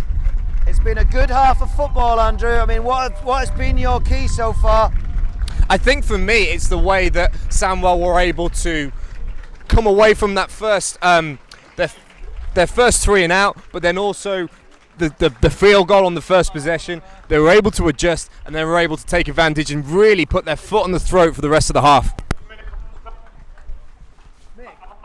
Remember that charity makes you a human being, so think about it. Okay, so that brings our coverage of the first half to a conclusion. We've got a few adverts for you to watch and some other stuff, and then we're going to talk about some of these other results in the other playoff matches. But clearly, we're going to come back to this Goliath. David and Goliath struggle with the Bulls and Goliath 22-6. Nobody saw that coming. So, Andrew, thanks very much for the first half, and we'll speak to you very soon. Traveling this holiday season, you are going to want to get this, guys. Check this out. This is the homing pin. 1%. Now, this seems like a low number to me. 1% of all bags carried by airlines are misplaced. That seems really low. Anyway, yeah, exactly right. For a family of 5 traveling twice a year means 20% chance of losing your bags. Now, Homing Pin provides travelers with baggage loops with tags, key rings, and stickers that have a unique tracking number. Homing Pin labels can also be attached to cell phones, laptops, cameras, and passports. That's right. You can get a 15-piece standard pack for $20 or a 5-piece starter pack for only $10 at homingpin.com. Now, we spoke about this a couple weeks ago with our tech expert, Nika Allen. So if you want to get a recap on that as well, head over to casa.com. But really, really great stuff because it will locate, regardless of where it is, it will locate your bag. So you don't have to rely on the airline saying, well, we don't know where your bag is. You can say, you know what, I'm going to do you one better. It's right here, I can tell. I can tell. Can you imagine that, like, flying into the Sunport and be like, my bag is in Miami? Yeah, exactly. Awesome.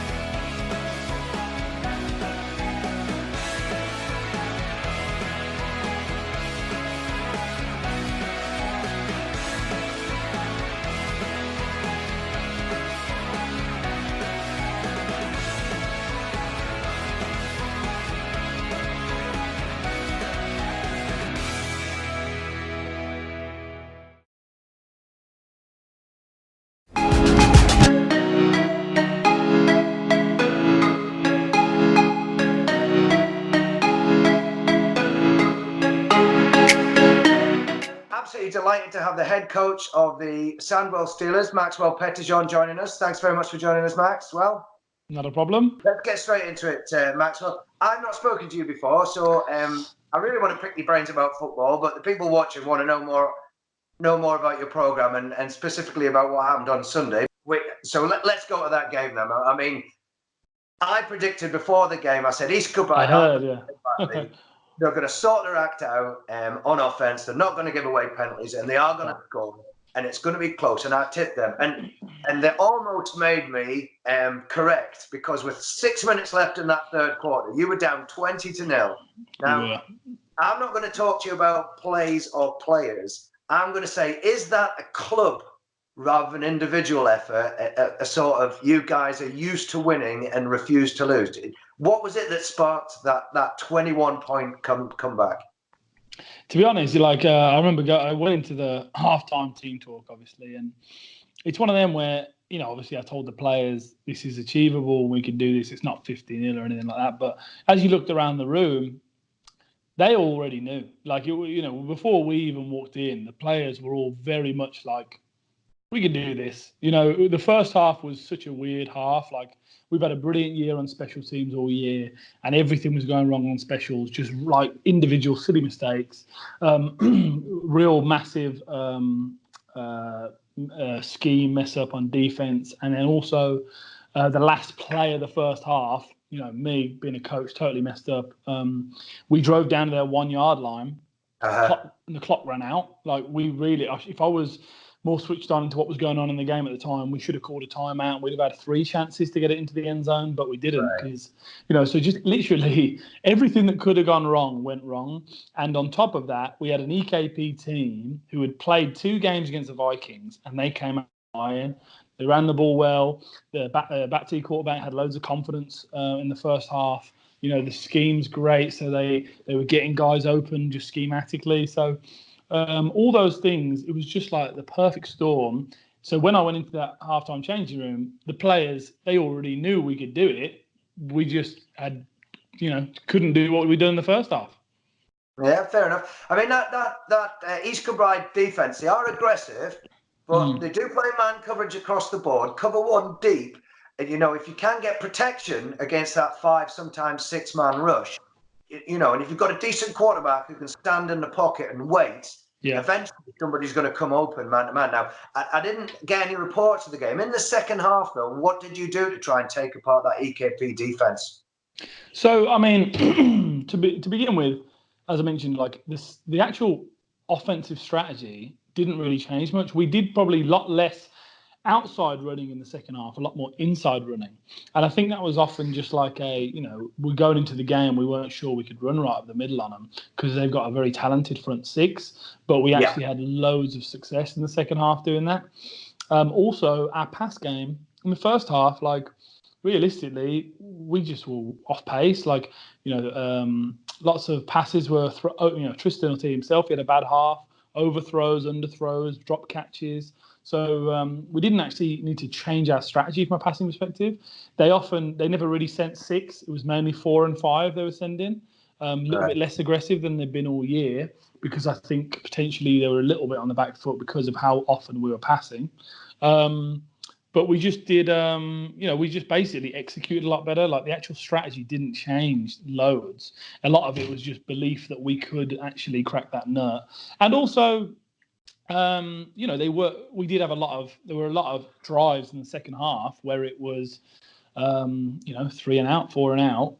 So it meant that their defense was on the field for a long, long time in the second half. A long time. And we had a drive where we converted a fake punt, and that drive lasted seemingly forever. Their defense really, really got tired on that drive.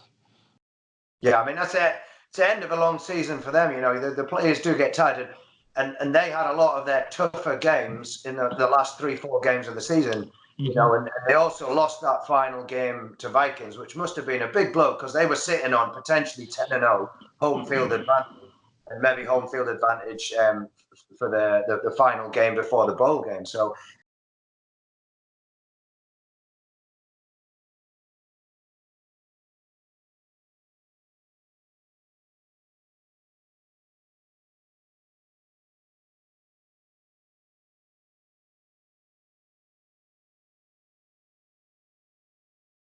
traveling this holiday season, you are going to want to get this, guys. Check this out. This is the homing pin. 1%. Now, this seems like a low number to me. 1% of all bags carried by airlines are misplaced. That seems really low. Anyway, yeah, exactly, right. For a family of 5 traveling twice a year means 20% chance of losing your bags. Now, Homing Pin provides travelers with baggage loops with tags, key rings, and stickers that have a unique tracking number. Homing Pin labels can also be attached to cell phones, laptops, cameras, and passports. That's right. You can get a 15-piece standard pack for $20 or a 5-piece starter pack for only $10 at homingpin.com. Now, we spoke about this a couple weeks ago with our tech expert, Nika Allen. So if you want to get a recap on that as well, head over to casa.com. But really, really great stuff because it will locate, regardless of where it is, it will locate your bag. So you don't have to rely on the airline saying, well, we don't know where your bag is. You can say, you know what, I'm going to do you one better. It's right here, I can tell. I can tell. Can you imagine though, like flying into the Sunport and be like, my bag is in Miami? Yeah, exactly. Awesome.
centre, we'll call it. We've got another person in commentators for this little half-time segment. We're rejoined by Neil Hoach, head coach of the Shropshire Revolution. Neil, thanks for coming down and chatting to us. No problem. So, and Andrew, thanks for coming back. Now, we're going to quickly talk about some of the other playoff results and then give a quick summary of that first half and get back to the football. So, I'm going to start off. Number 1 seeds Birmingham Bulls, Neil, 6.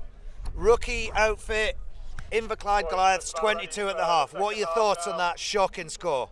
I think at the moment that initially just surprises me. Birmingham historically really good on defence. I thought that one would. I'm surprised they conceded 22. But Inverclyde, I've heard they've sort of got quite a bit of experience despite being a rookie outfit.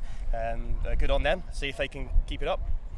Okay, Andrew, we'll go all the way down the south coast. We've got a real dogfight with the Solent Thrashers, who took an early lead and then gave up the lead. It's been to and fro. They're now come back and they're leading 17-13 in the third quarter. Ian Ellis, head coach of Sussex Thunders, there on the sidelines passing us information. What do you think about that result so far? I think it's a great game to watch, and it's a real big competition for that southern spot in the Premiership. They're both going at it hammer and tong with the lead going back and forth. You know what I mean? Both of those teams are fighting for a chance to play the winner of this game. Now, we know the Warriors are winning comfortably. In the other Premiership matchup, we've just been told that the Blitz have had a pick 6, which has taken them out to, I believe, a 7-0 lead. Now, we said that will be a good way of gauging the Premiership quality, and at the moment, it's a one-score game. Well, that's it. It's Tamworth who got the pick 6, so they're up a score there. So if it's going to be a tight second half as well, then that's going to put it's going to be good for the Tamworth's defence, the stronger outfit there, and that's going to help them as we're kicking off now in the second half. Okay, Neil, ball bounces out the back of the end zone for a touchback, which puts a Sandwell defence on the pitch. Tell us what this Vikings offence has got to do to try and get their squad back in the game early in the third. I think they just need to try and keep moving the ball, just keep churning away. I thought this game would be quite close. Both defences are obviously very good. Sandwell at the moment edging it on offence, so really the Vikings, I think, need a score quite early in this third just to try and get the game nice and close, but they really still need to be able to control the clock and keep moving the chains. So just keep grinding, I think, is the word. Well, I mean, the difference could be summed up in the quarterback play. We've seen the Vikings QB throw 2 picks, both of which I think have led to scores. Tristan Varney's been almost faultless at the position so far.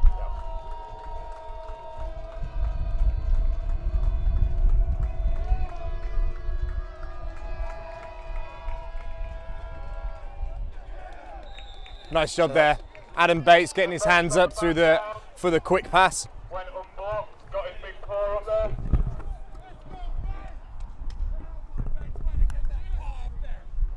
So, Neil, you've faced this defence twice this season so far. Where did you find that you had success with your Revs offence? Well, to be honest, we didn't have a lot of success. I mean, the thing with Sandwell, they're big up front.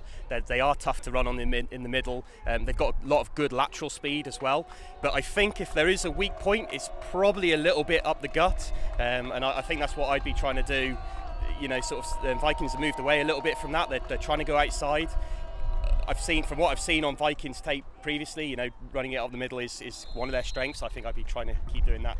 So we see the ball on a high completion play outside to number 14. It's a clean grab, but once again that Sandwell secondary were there in numbers. There was 3 or 4 jerseys in a hurry, Andrew. Yeah, it's that outside bubble. They see the slot receiver going out to take the pass. The corner's able to keep the leverage on the outside receiver. Everyone else is able to fly down and make a tackle. So it brings up 3rd and 6. I mean, that's short enough that they could go for another run. So Sandwell have to defend everything at the moment. Looks like they're stepping that safety up into the box. Almost a cover 0 look. Gives it inside. And Johnny and By really fighting for hard yards up the middle, but only gets a yard. That's it. There was a great initial contact there by number 28, Alex Roof. Really kind of took the momentum away from the running back.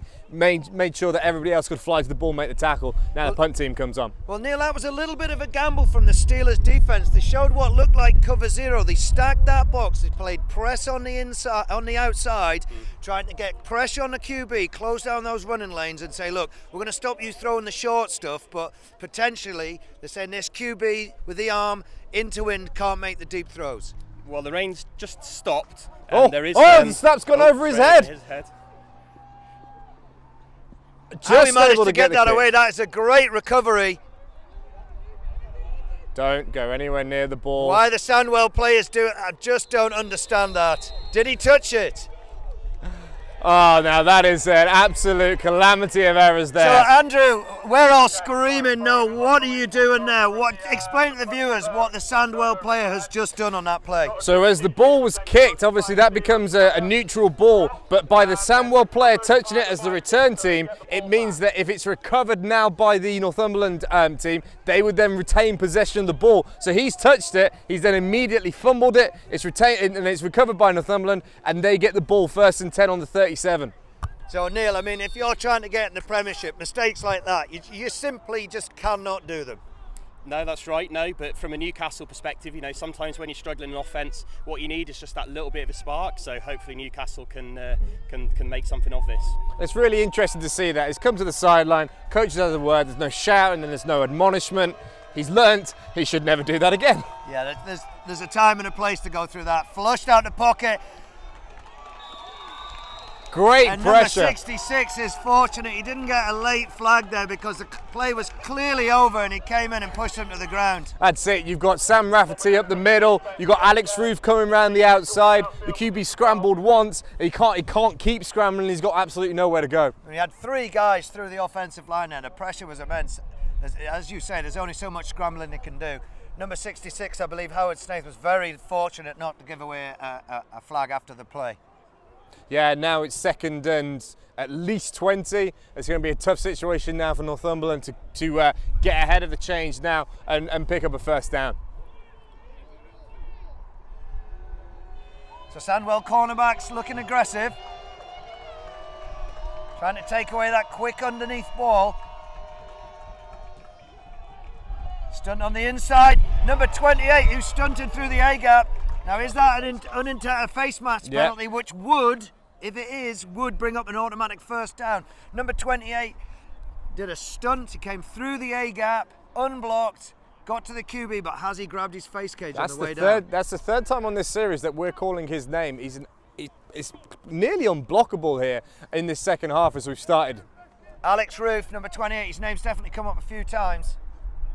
But unfortunately there, he just got in a situation where as he grabbed onto the quarterback, what he grabbed onto was a face mask, had no idea what he was doing, and it's 15 yards and a 1st down. Really unfortunate because it was a very, very positive play. I mean, at the moment, Neil, the Vikings are living through the mistakes of the Steelers at special teams and defence. We need to see something from this Vikings offence get going because sooner or later Sandwell will stop making these mistakes. Yeah, Sandwell, they'll tighten up in a moment. I'm sure this is just a blip, but the Vikings, there's a couple of opportunities now with that punt and now with this automatic 1st down, so they really do need to come away with something, I think.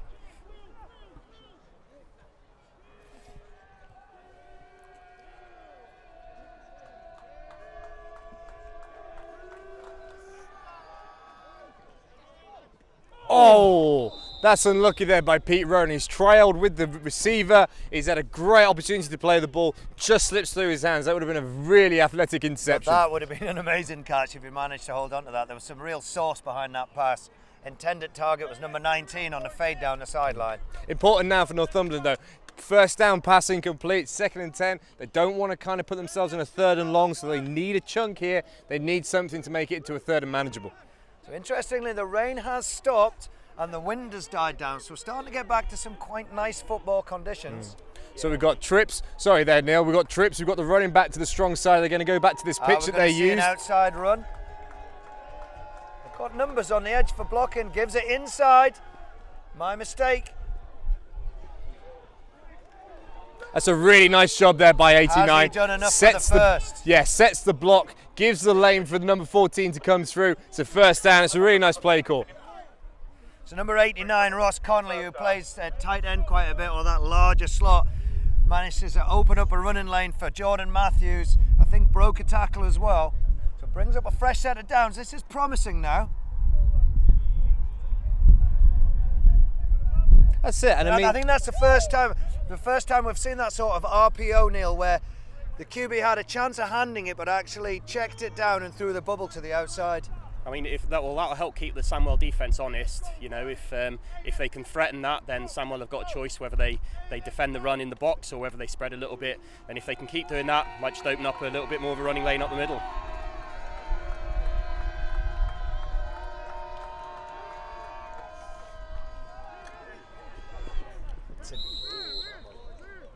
Really interesting there. They've run that QB pitch to the running back a lot of times. Now they run the fake pitch, and the QB keeps the ball, gets inside and gets a couple of yards. Doesn't get that much because it was good contain on the outside. I know that Vikings recently have put in the speed option, and I'm just wondering whether that was a speed option where he actually had the opportunity to read that edge defender and keep it. Now, one thing with that speed option is your QB is going to slide. You're never going to get as many yards as if you've got a running QB. But again, it's just a little bit of yardage. It gives a more manageable second down. Now they've come back to this stack look, so it'll be interesting to see what they're doing there. So we've got 2v2 on both sides. Covers, looks like cover 0 over the middle with 2 high. Manages to break the first tackle, but then there's a rush of volleys. O'Hill Chowdhury there, one of the first to make contact. Johnny Mbai gets the ball again. He's certainly earning his money today with some really hard running up the middle. Yeah, that's some tough sledding up the middle. That's a hard day's work. I mean, one of the things we'll see from Johnny though is we'll see plays like this and plays like this, and then he'll break one. Yeah, you just got to keep pounding, keep going, and you know, player of that quality, as you say, it's only a matter of time before you break a big run. So we've got the stack formation again, Andrew. Yeah, so they're playing it very aggressively. They're going to play. We have cover 1 at the back with 2v2, so smaller box. Expect pressure from Sandwell now.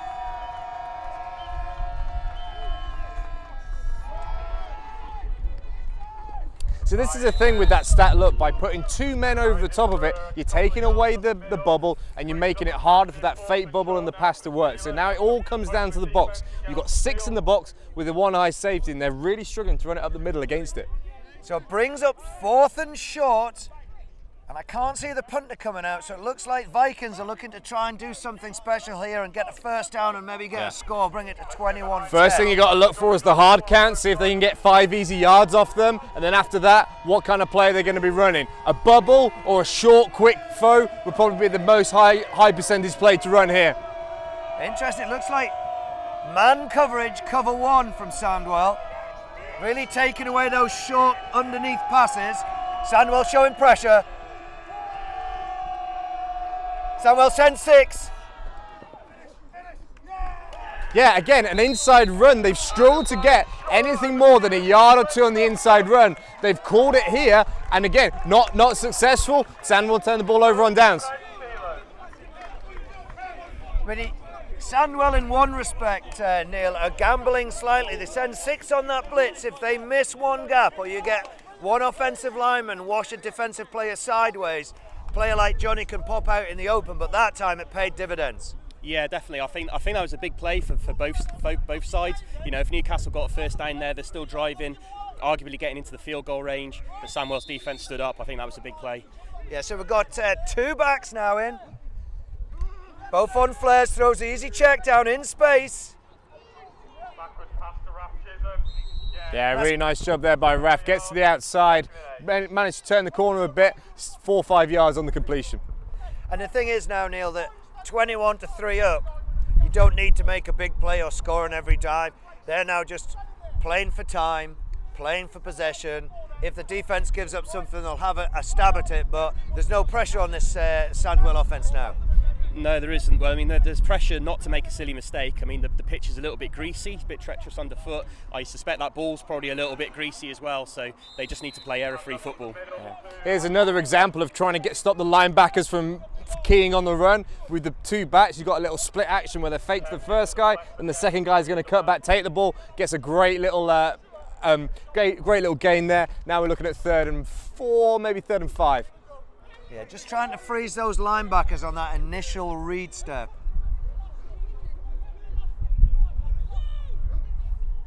Good play action, throws it underneath. Good catch under pressure. That is perfect coverage by number 32. He was all over him, but a great catch and grab. Yeah, good play from both players. You know, good coverage from the DB, good catch from the receiver. Just a good play. So here we go, possession, Andrew. It's 4th and short. Yeah. The QB clearly wants to go for it. Head coach Pettyjohn said no. No, Kick the ball, yeah, that's it. sit on that lead, defend the full length of the pitch and make Vikings go 80, 90 yards for a score. That's it. As an OC, you always want to have that extra play. You don't want to come off the field. And the head coach has got to have that level head and say, no, we'll kick the ball. We'll play field position. We're up. It's a tough choice to make. Oh, here's the Have we pass. got fake punt. Oh, unlucky. And number 3, Gareth Thomas holds his head in his hands. He's really not happy with his attempt, but here we are extolling the virtues of field position and doing nothing stupid. Sandwell have turned the ball over and give the Vikings the ball back inside Sandwell territory. The wind is down. You know, Vikings are going to get the tailwind in the 4th quarter. If the Vikings score off this drive, are we going to look back at that decision to go for the fake punt and say that was a clear mistake? Well, just before the snap, I was about to say, as an OC, you want every drive to end in a kick, and sometimes a punt, you know, that's a good way to end a drive sometimes. As you say, the first drive for the Vikings, the wind was up a bit. I felt it sort of blowing from behind, but it sort of died. So there's, you know, that might open up the Viking pass game again. I think the key is not to try and get something from this first down, really. So we have number 23 on an island on the right, a hard count. Oh, and the left guard jumps. A false start on the left tackle.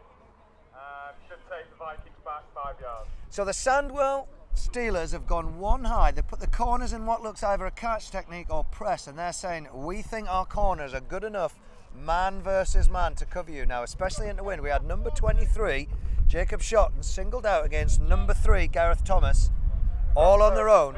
Now, yes, it is in the wind, but last time we saw that attempted throw, it was picked because it was high and short. That's it. As a defensive coordinator, you're gonna try and take away certain things. And at the minute, what Northumberland are trying to do is run the ball. So we're gonna try and take that away and see what you come back with next. So gives it zone right, cuts back.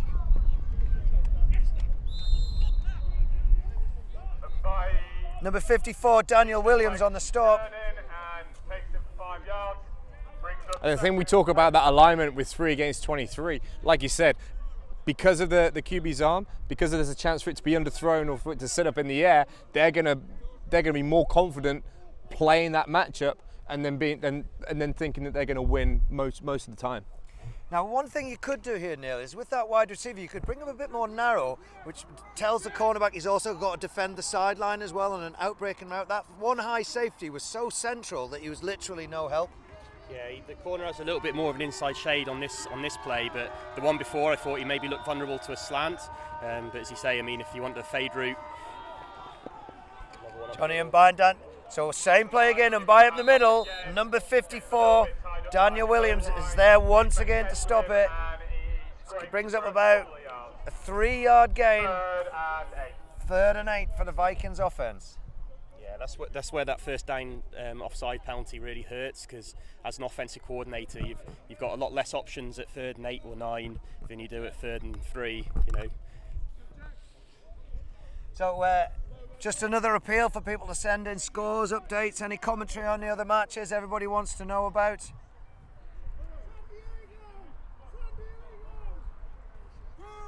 So we're still in the 3rd, Andy, but now Vikings are starting to run out of time here. They have to make something happen on this drive.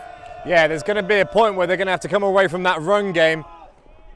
Oh, come away from that run game to pass the ball. There we had a quick screen to the outside. The corners just trailed the receiver all the way. It's actually nearly picked it off instead of it being a completion. I was going to say that. I mean, they've tried that before against the zone coverage, and it's had some success. Sandwell have now gone to pretty tight man coverage.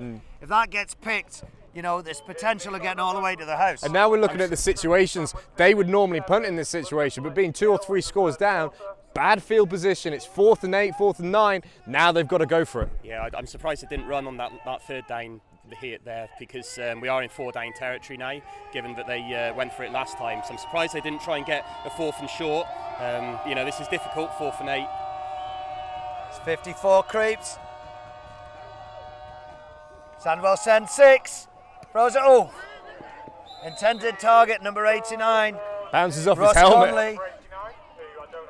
The QB had to get rid of it in a hurry because there was pressure. They brung the heat with Steelers sending 6.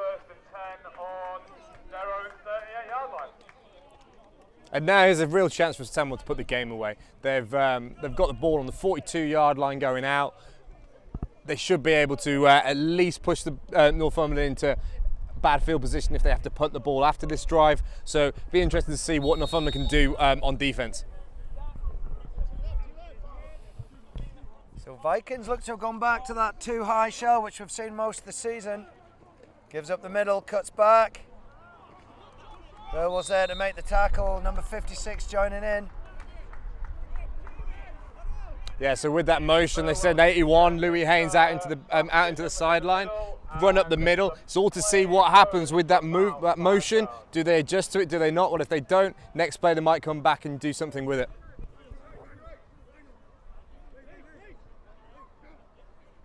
Give up the middle again. Yeah, number 60 flag there in with the a hold. backfield. Yeah, So this one will come back. So a great initial hit by number 25 who fails to wrap, and he trundles on for about another 6 or 7 yards, but thankfully for the Vikings, a holding call on the backfield surely. Yeah, you can see number 60 just lost his leverage, was kind of chasing the defensive tackle, and to make sure that he didn't get the ball carry, was just grabbing onto his shirt.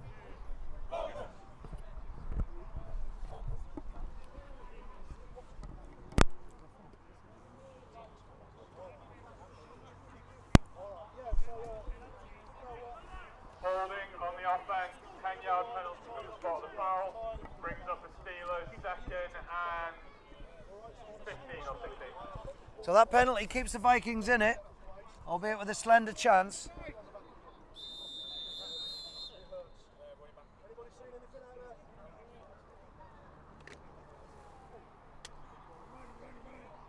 Okay, so you got the number 18 at the tight end again. So let's see if they bring that buck sweep with the two guards pulling. So play action underneath to 81. Lewis Haynes. I mean, there's an example of where that cover 3 shell kind of comes into play. They give up the underneath, they rally to the ball. It's a short game, and now it's 3rd and long. So this is where that defense kind of works in their favor. Doesn't work so much downfield when they're able to pick their holes and pick against the coverage.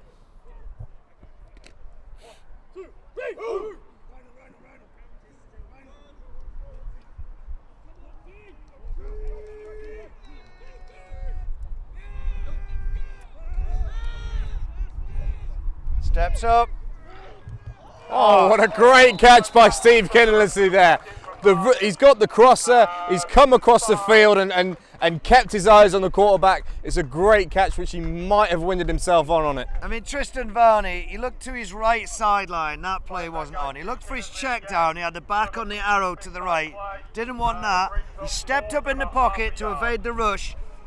Took his 3rd read and threw the drag over the middle. That's it, and a lot of quarterbacks there, they might get flustered, they might make a rash decision. Just keeps his eyes downfield, keeps looking, good footwork, great ball That's placement. the thing, he only climbs maybe 2 yards, but it was enough to evade the tackle, get to that 3rd read, and that's the sort of thing that kills a defense. Absolutely, and now it's 4. I mean, it is only 4th Gives it up down. the middle for a yard, and that is comfortably 1st down. Great job there by Raf Chisholm. Head down, sees the hole. Good momentum on contact. Move the sticks.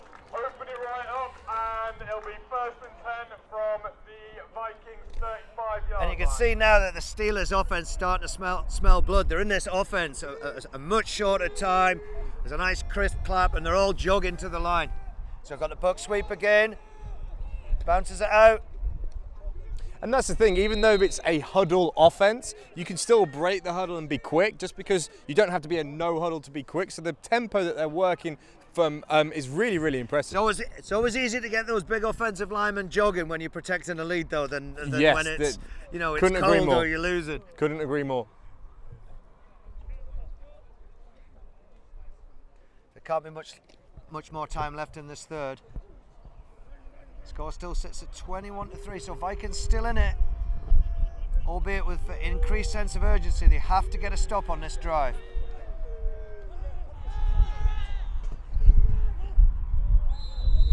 So the QB tries to look off the 2nd level defenders as he looks towards the back and then comes back over the middle, but he underthrows it. That's the first bad throw we've seen him make in a long while today. Yeah, just kind of died. You could see at the point of the ball going down. It was going to be a shoelaces catch, and it just couldn't come up with the ball.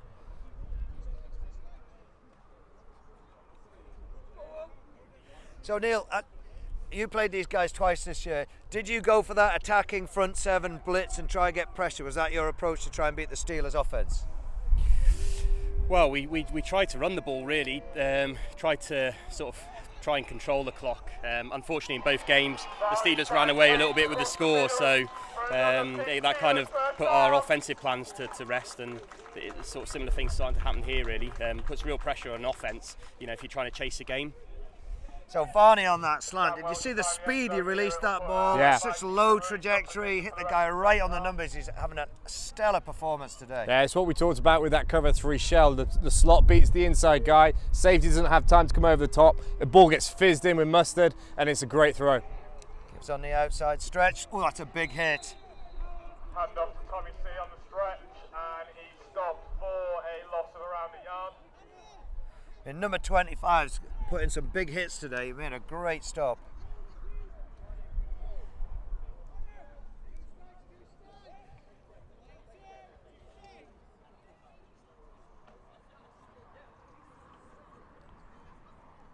Starting to get to desperation stakes now for the Vikings defense. Yeah. They have to toughen up. A stop and is get a critical stop. here, yeah. 3 points is, as a maximum is what they have to come away with here.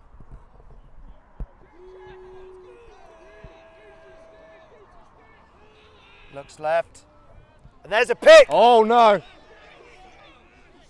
And he's got some blockers. Goodness. Cuts inside. Takes it all the way to the 20-yard line, and just when the Vikings defense needed to produce something, number 32 comes up with a grab, brings about a 60-yard return. Yeah.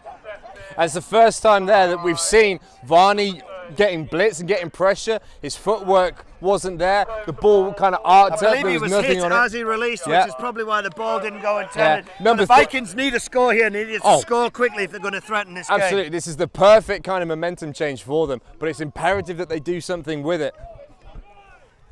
And there's your head coach, as close as he can get to the action for the Sandwell Steelers, trying to call the shots and influence this game.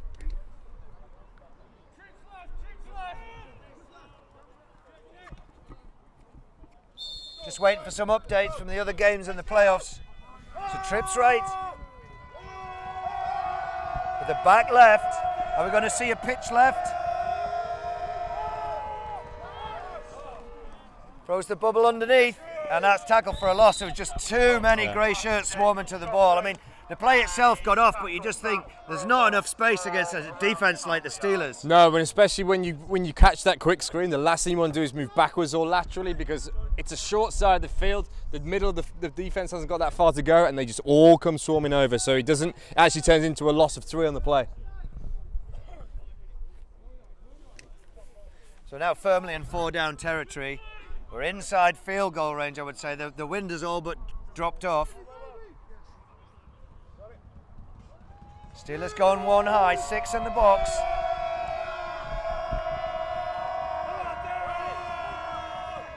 Gives it up the middle. 59 is there instantly. Sam Rafferty, he was tipped as one to watch from the defensive line coach. Johnny and By picks up 3 yards, but we're back to 3rd and 10. And the thing is, we're about to turn around, so it's the start of the 4th quarter.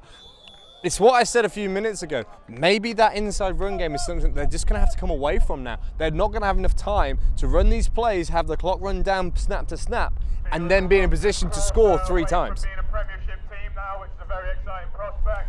Just got to keep playing for the rest of the game. Something that will be interesting to see, though, especially with them in that one high with the press on the outside. Are they going to take a shot to either 23 or 81, the receivers on the outsides? Because now it's just man on man. At some point, Andrew, they're going to have to take a shot. They've now got a tailwind, although Not much of it. Unfortunately, the wind has now decided to drop off.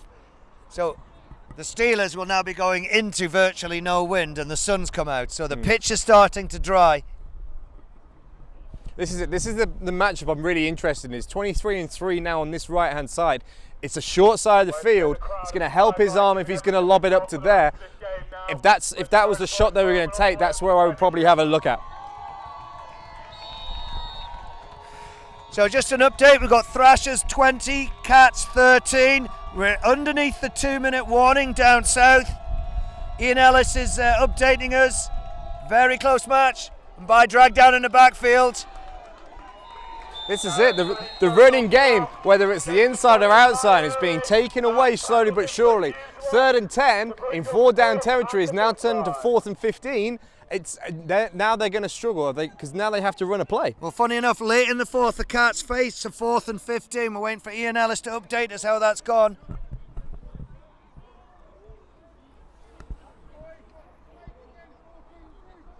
So I've got to give a shout out before we do anything further. 3D rigging, that's 3D rigging, have supplied all the scaffolding for this, and without that sort of support here at Tipton Sports Centre, we couldn't bring you this coverage. And not just that, I mean, I don't know if it was picked up on the feed, but obviously the defensive backs have got this partnership with Kaleidoscope Charity. Every time that there's an interception, there's a donation made to them, and over the course of the year, they've raised over £1,000, which is fantastic. Absolutely superb. So 4th and 15.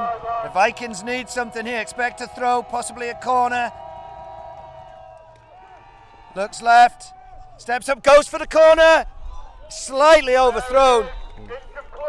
So we've got 35 seconds left in the South Coast, with the Cats have the ball on their own, on a 35-yard line, facing a 4th and 15. With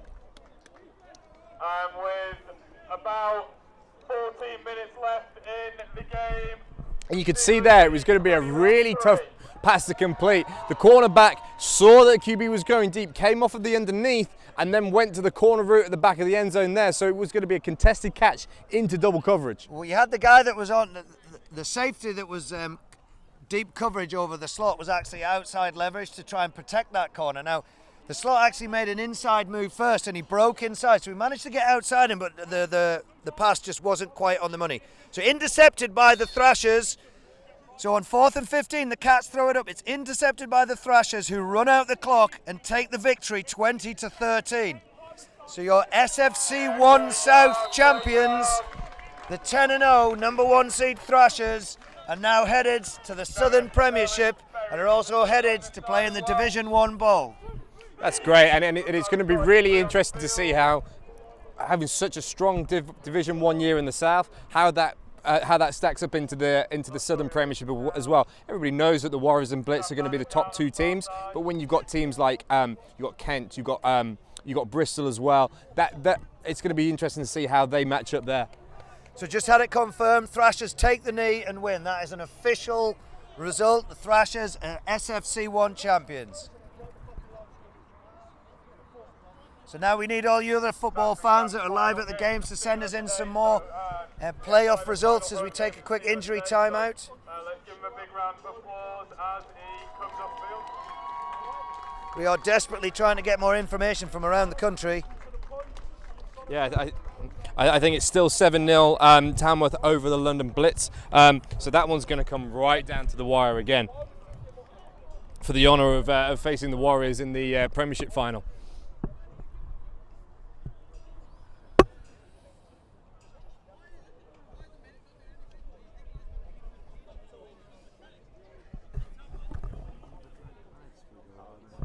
Banner looks to be okay, which is good news.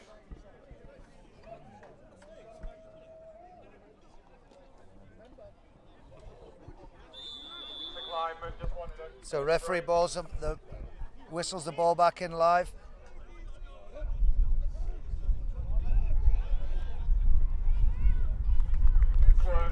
So you can see now Sandwell just trying to kind of eke the clock out. That was a big first down run to get a first. Now they're coming back to the run again. They're just going to try and put the ball in the running back's hands and take as much time off the clock as they can on this possession.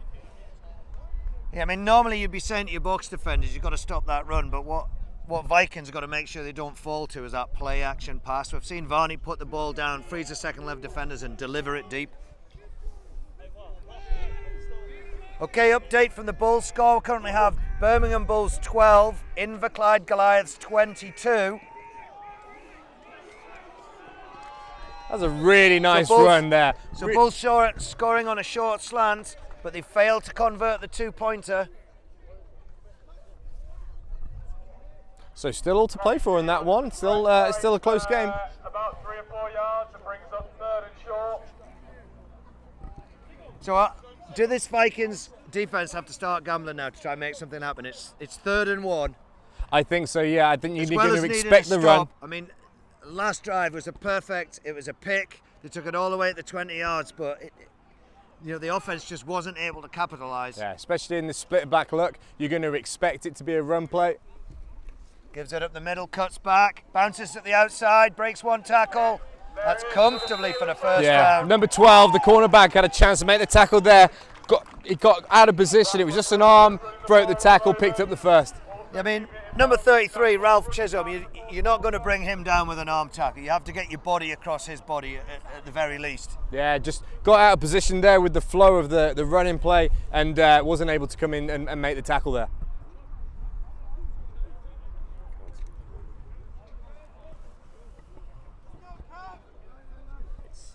It's this sort of time in the game. It's difficult for the Vikings offense. They'll be itching to get back on the field. So today, see our first screen to the running back. So what we had was Ace, motion right into empty right, a fake screen to the right, and the other running back, or I believe the slot, slipped left on a slip screen with half of his offensive line. But the thing is he was brought to the ground there as a fumble and a recovery. So yeah, a little bit of razzle dazzle there by Sandwell with the fake and then into the screen, ends up with a turnover and Northumberland get the ball back. But exactly. Vikings get another lifeline handed to them by Sandwell mistakes. How many mistakes have we seen from the Steelers in this second half? I mean, they started the half 21-3 and it's still 21-3. You would say their offense has had the better play, but mistakes have really cost them. It just needs a big play, a play over 20 yards now by Northumberland to really kind of change that momentum and give them a chance here.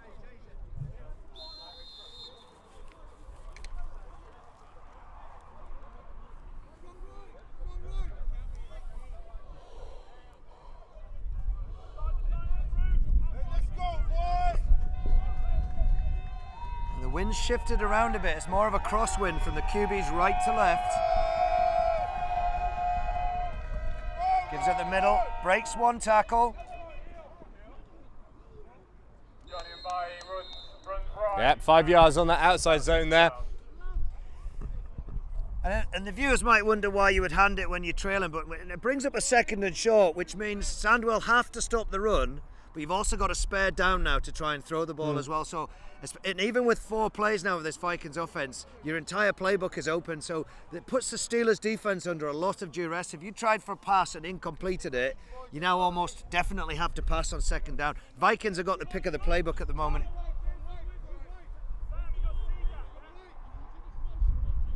Still going to have to see them go downtown at some point. Harry Bowman licks his fingers.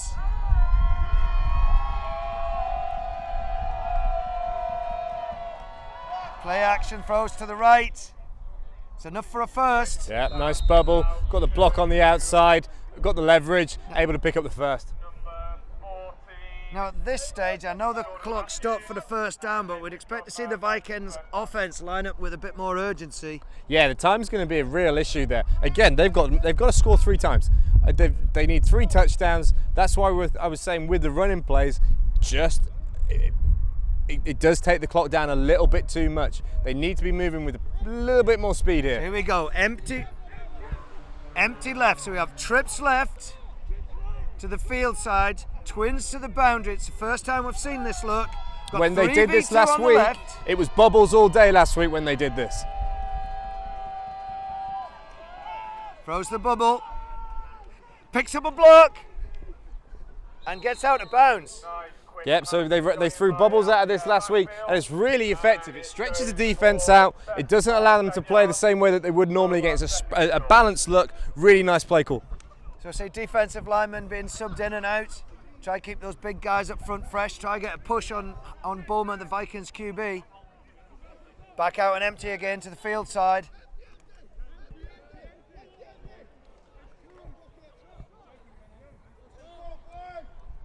Still with a too high look.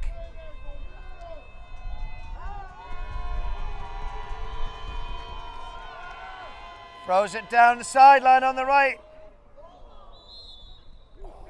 Yeah, just too far behind the receiver there for him to make a play on it. I think that was I mean, he got hold of it. It was a good release, but I think his aiming point was all off. The receiver was much further downfield.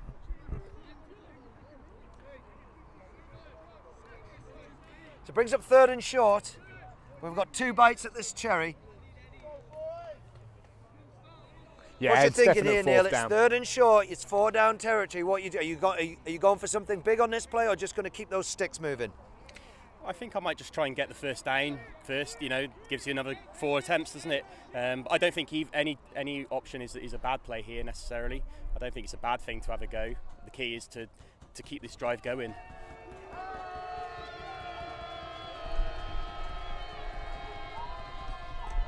Looks like a screen right again. Manages to. Did he get out to the first? I think he might just have been able to cross that. Yeah, again, empty. They like the bubbles. Instead of the inside, they went to the outside bubble there. Gareth Thomas just missed the tackle and wasn't able to keep him behind the line. So we see the down marker flip over to 4. It's looking like he was just short, and this could be a pivotal play now, Andrew. Yeah, stop here will give Sandwell a chance to really take the clock down. Well, at this point, if they get a stop here, is there enough time for 3 scores in the match? It's going to be tough. It's going to be a real tough ask for them. Now, you're going to have to gamble a bit as the Vikings offensive coordinator to win this match. Is this time you gamble on a score and say they've stacked the box to stop that 1-yard run? If I was going to gamble, it had been on the 3rd and 1. Now in 4th, you just got to get a new set of downs. Sandwell show blitz. Throws underneath. Good grab. Good. And that's surely enough for a first. Nice quick pass from Henry. Yeah, really nice, especially with the tight end. They would be expecting run. Nice little play action, and then hitting the quick hitch to the slot defender, slot receiver.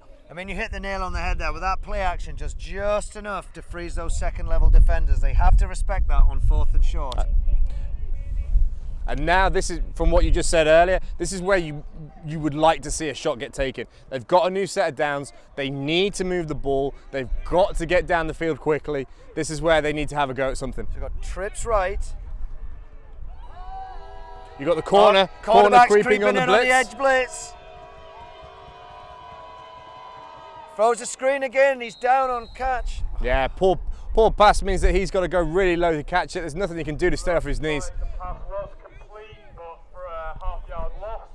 So it's 2nd and 10.5. I mean, at what point, Neil, is one of these DBs actually going to try and bite up and get a pick on this screen game? Because every time we've seen trips on the empty, they've thrown a bubble to that side. Well, Sandwell's defence is an aggressive defence. You know, they've got guys who will want to make plays on the ball. But I think they just need to try and keep disciplined. You know, from Sandwell's perspective, just playing disciplined, a back down, that's still a great play for them. They don't need to force anything and give the Vikings anything at this point. But as I say, they're aggressive guys on that defence, and they'll want to do something. Immediate pressure. He's flushed out. Does a great job of evading, but that's a beautiful throw and grab. Yeah, Adam Bates came right through that B gap untouched there. But the thing is, with that free run, it's really easy with the QB. It's almost like with flag football. That guy comes through, you can just shake and bake and get to the outside. And the number 23 just sat down in the zone. Nice catch, 3rd and 1. So in an almost carbon copy of the last set of downs, it brings up 3rd and 1. Do we take a shot now, or do you keep those chains moving as Neil recommended last time? We keep asking for this shot. We just don't seem to see one occurring. Number 14 on left slot looks pretty interested. Drops back, looks left to number 14 on the left. Just overthrown. Little slant and wheel route. The wheel got up the sideline. He had the leverage on the defender, just didn't have the ball there to be able to go and get it. I mean, it was good intention, Neil. You could see that the offensive coordinator thought he had the beat on him. They've been playing pretty aggressively against this short passing game. You're hoping that cornerback bites down, and when you turn it downfield, he's open. It's getting tricky now. I think Sandwell's defence are in what I'd call sort of bend, don't break mode. So I think they'll be quite happy to sort of play the game in front of them. What they don't want to do, Sandwell, is to get beat deep. But obviously, from an offensive coordinator's point of view, the closer you get to that end zone, the less opportunity there is to do that, and yet at some point you've got to decide whether you're going to go for it or just try and go short. So it brings up 4th and 1. Quick pitch left to Shotton. With the pass. Throws over the top. Oh, and it's in and out of the hands. And the Steelers get the defence off the field. So it's the second And time it we've was seen that. uncovered. There was nobody there. The safety bit hard. He just couldn't quite deliver the football, Neil. That would have been perfect because there was nobody between him and the end zone. I don't think the receiver was expecting it. I think he just went a little bit deep and couldn't react and come back when he saw that they were going to throw the ball there. It's unfortunate. I mean, in a play like that, though, Neil, you're expecting to win because somebody in that secondary makes a mistake. So you don't need depth. You just need to get behind the defence, if you see what I mean. Yeah, sometimes when your standard plays aren't quite doing it for you. I mean, they're getting yards. Don't get me wrong, but when it's not getting the results that you need, sometimes you need to go into that little special play. The difficulty with those, obviously, is if you don't rep them often enough. Sometimes the timing isn't quite as crisp as your core bread and butter plays. So we'll just get a quick time check for you.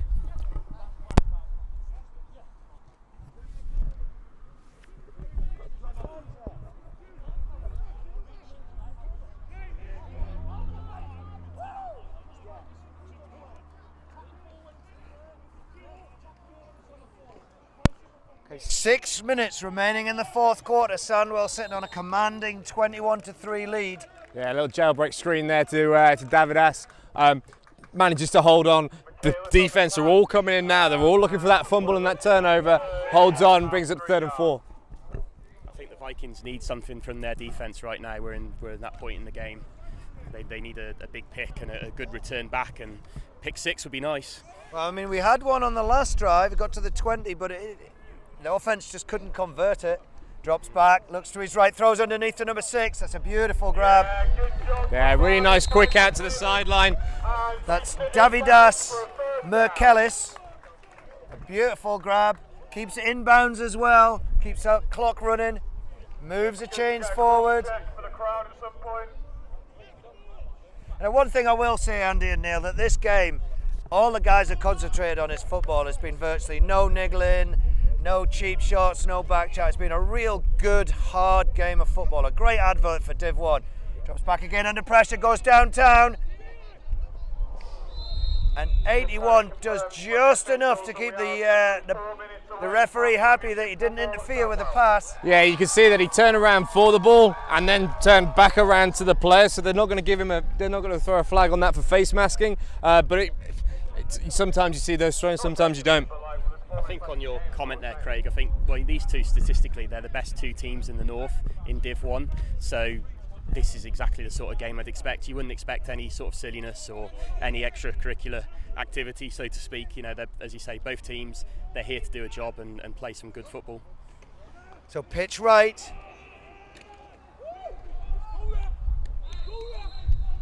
Yeah, just get strung out to the sideline. There was a nice ceiling block there by Steve Kinnersley, but you've got the whole of the defence coming across. Looked like a late hit coming in there from the Vikings. I mean, we're talking about it all being nice. It's starting to get a tad chippy now. Going third and long from about halfway. So still waiting for updates from those other playoff matches. If we could get those sent in.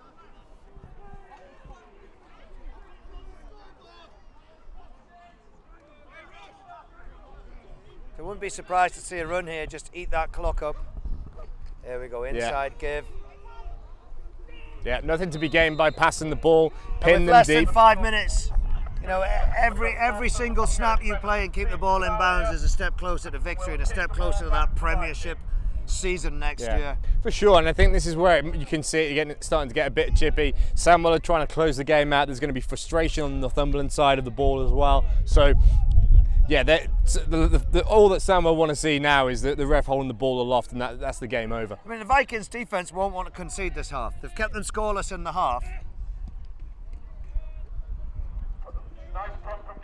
That's the thing. They've done a That takes a great bounce. It's a great chase, and that is absolutely that's brilliant unfortunate coverage.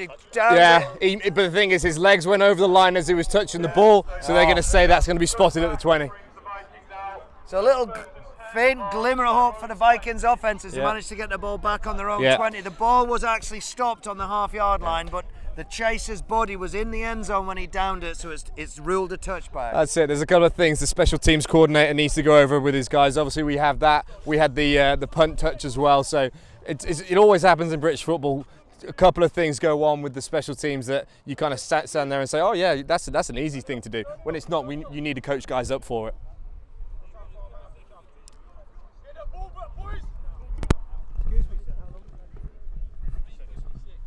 So 3 minutes and 56 seconds remaining in this game, and you can be certain that the Vikings don't want to go out with a shutout for touchdowns on offense. They'll want a touchdown. I know they've scored a field goal.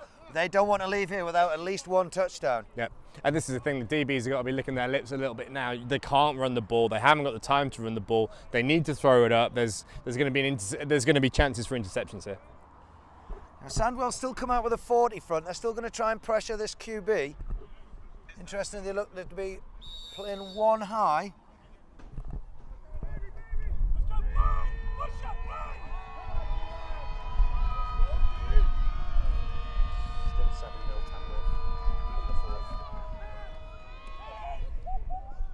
Slightly high. Tamworth still winning 7-0, I believe, in the fourth quarter, Neil. And we've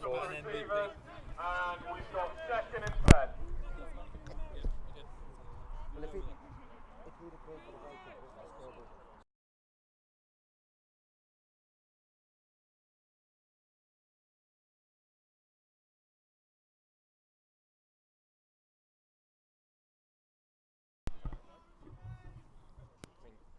Two picks from Gareth.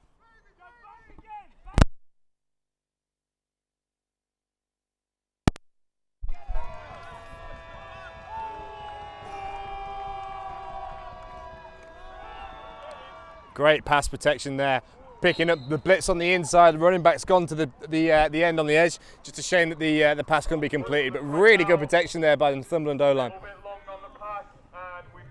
So it's just about that time, Andrew, Neil, that we start talking about contenders for the MVP. So running back for Steelers, number 33, Ralph Chisholm. Sorry, is it Ralph or Rafe Chisholm?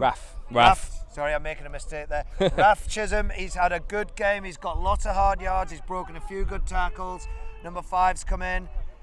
On the Vikings, defensively, number 3, Ducey Burwell's had a good game. He has been everywhere. Everywhere there's a tackle to be made, that's where he's been. Just like last week, really, really good linebacker. I think both running backs, both teams' running backs have had a hard day at the office today. I think they've both done equally as well. Ooh. The QB once again just lofts that ball slightly. He's forced to throw off the back foot. He had pressure directly in his face. Didn't manage to step up and complete the throw. It brings turnover on downs. No, it's 4th down. I think they're going to come on and punt the ball.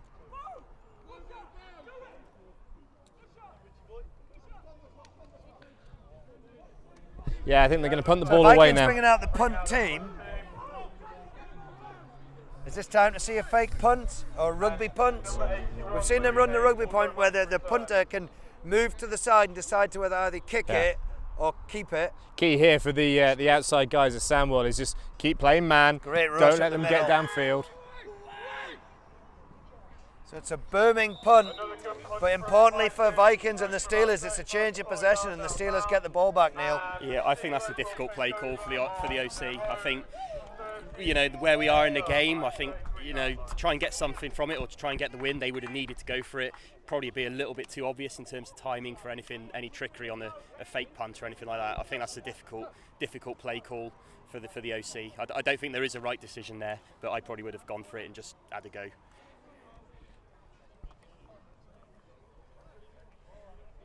So expect to see the Steelers start to run this ball a lot more than they have. Got new running back in number 13. Lee That's French Lee is in French. the game. Yeah, he's a tough runner. Lee French is a tough runner. Expect him to take a few carries here and kill the clock out.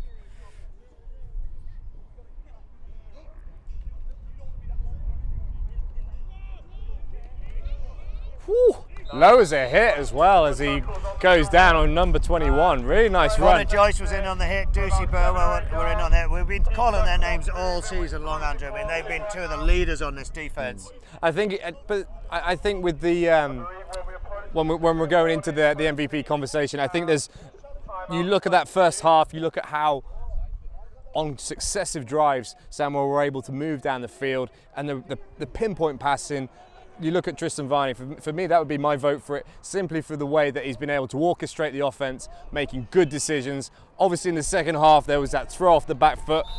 Other than that, I think he's had a pretty flawless game. Yeah, I mean, he's had great protection from the offensive line. We've seen him get hit hard once. He took the shot and completed a touchdown pass. So when he has been pressured, he's delivered the goods. He's absolutely threaded the ball. He's gone through his read progressions. Once again, a function of that great protection from the offensive line. But a QB that doesn't make mistakes, that delivers the ball, doesn't become flustered, I think I'm going to agree with you on MVP. Neil, what are your thoughts? I've really liked the work that the running back Raf has done. I think that's been really instrumental for the Steelers. Getting the lead, and then the offense being able to just keep grinding and stay on the field and prevent the Newcastle offense from coming onto the field. So I think there's a lot of work, done there. So I think Raf would probably be my personal opinion.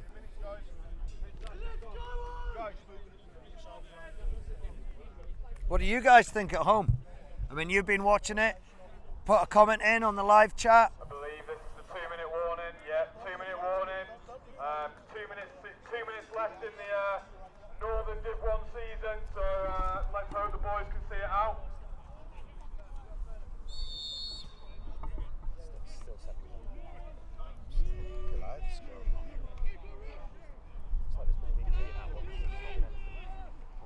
Wow. Goes downtown for number 8. That's beautiful. Oh no, the referee calls a flag here. Number 12 wasn't playing the ball, he was playing the man. You can see the difference there to the one that wasn't called earlier. At no point does he turn his head around. So as number 8, Steve Kinnesley's trying to play the ball, the defender's straight in his way. And for the back judge, it's an easy flag to throw.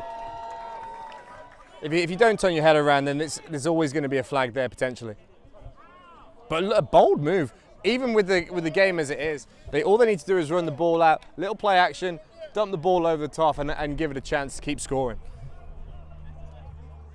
So are they thinking towards the Div 1 final, try to practice a few new concepts? I think they rev might. A few players in? I think they may be just looking to make a statement and just show that of the North, Sandwell are the top team, and we've got 2 minutes. We're going to have a drive, and we're going to see if we can score again.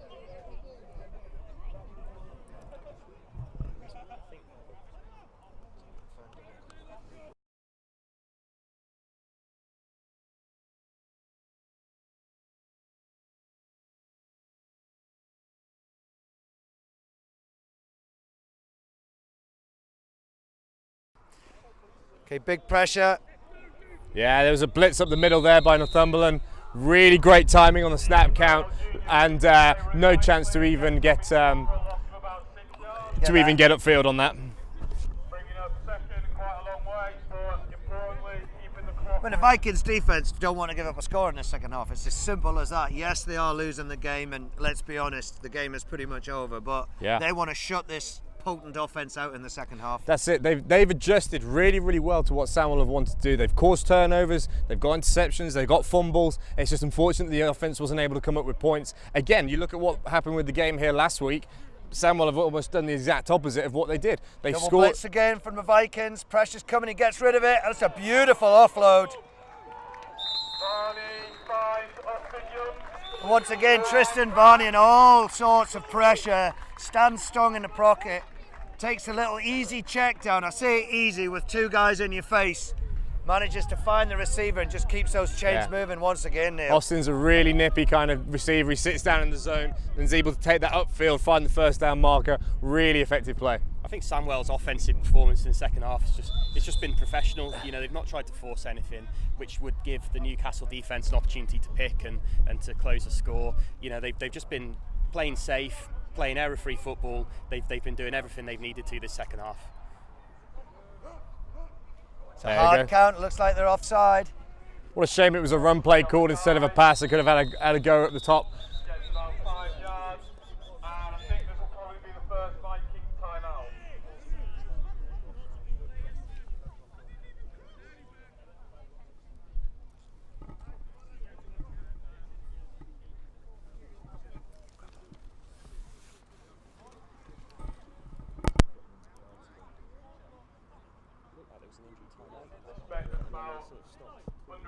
left in the game now.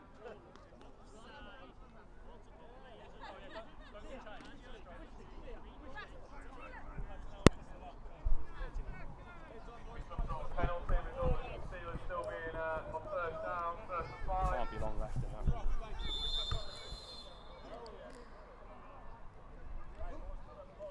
Drops back, looks left.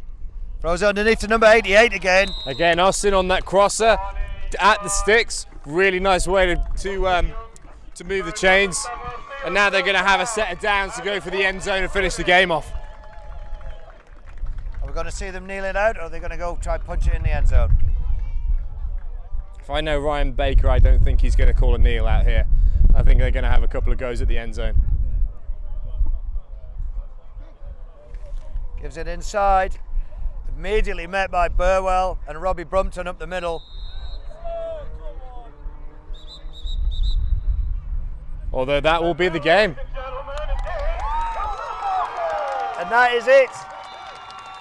Sandwell Steelers, NFC 1 North champions, will face off against the Solent Thrashers, and there's the Gatorade over Coach Petterjohn's head. And Coach Baker as well.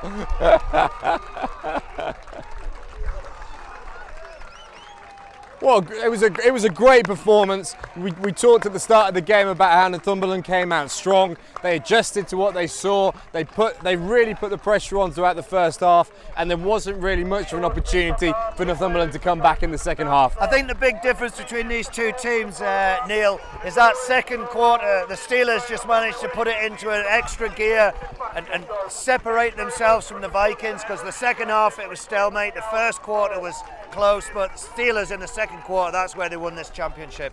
Yeah, I think special teams were pretty even, defences were pretty even. I think the Steelers had just won on offence, and as you say, that second quarter, that was kind of where the damage was done. Forced Newcastle in the second half to come out, and their offence had to do something to close the gap and to try and win the game, and they just couldn't today, unfortunately. So Sandwell Steelers, who for the last couple of years have come up against the Leicester Falcons and each time been found wanting, are now going to replace the Falcons in the Prem North. Yes, and like we said, what a competitive Premiership North it is. Between Manchester, Sheffield, you've got Merseyside there as well. Lots of close teams, and it's going to be this team, looking at them with the players that they already have, if they're able to retain and build on that for next year, they're going to be really strong contenders. Well, here's the thing, Neil.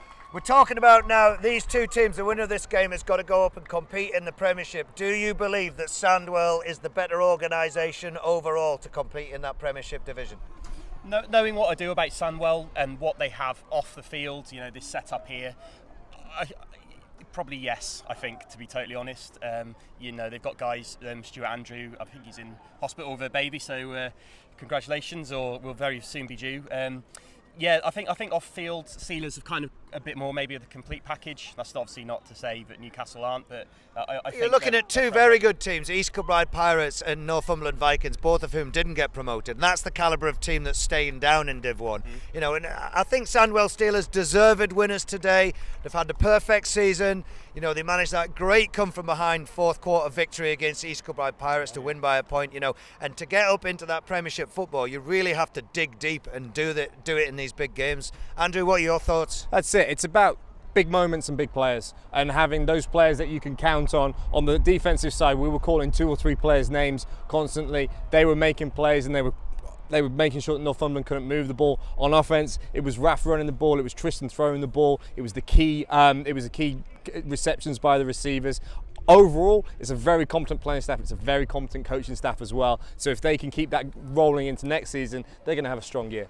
Yeah, I mean, just looking at both teams now, they're clapping hands. It was a good spirited affair. I'll say it was a hard game of football, but it was played the right way, and it's not the sort of game you come away with a bit of taste in your mouth. You can say both teams played well. Clearly Sandwell were the better team on the day. We're just waiting. Mick Tyler, our UK AFL overlord, has gone out to try and get a few more interviews. Vikings taking a deserved clap from this large and very vocal at times today crowd. That's the end of their seasons. By no means they'll be disappointed. 9-1 regular season. Great team to build from, great support off the field, but Sandwell, they've got the prize. First things first though, they've got to go through the Solent Thrashers. that big offensive line, that run-heavy game. They came from behind to beat the Cambridgeshire Cats, and I tipped the Threshers, but the Cats nearly did it. So, yeah, I think that one's now for fun. Knowing the Steelers, achieving what they did today has been their main priority. But they'll want to win that final just out of pride, So, but they've achieved what they wanted to do today, so they'll go out, they'll enjoy that one. But don't get me wrong, they're going to go and try and win that one. See, I'm going to go against the grain here, Andy and Neil. Everyone I've spoken to in both of these clubs has talked about promotion, the bowl game. I myself have been to 2 Div 1 bowl games, and in both times got promoted. I couldn't tell you about the season. The only thing I can remember is the bowl game. So yes, I mean the organisations and that, but the players want to finish their season on a win, because you win here today, you go to that Div 1 bowl game and you lose. It leaves that little bitter taste in your mouth. If you can best the best in Div 1 in the South, you walk away thinking we truly were the best team in the whole country getting into the Premiership. I think so, and I think it comes down to 2 things. The first is the organisational target. As an organisation, you want to get promoted, you want to get to that top level, which has been accomplished.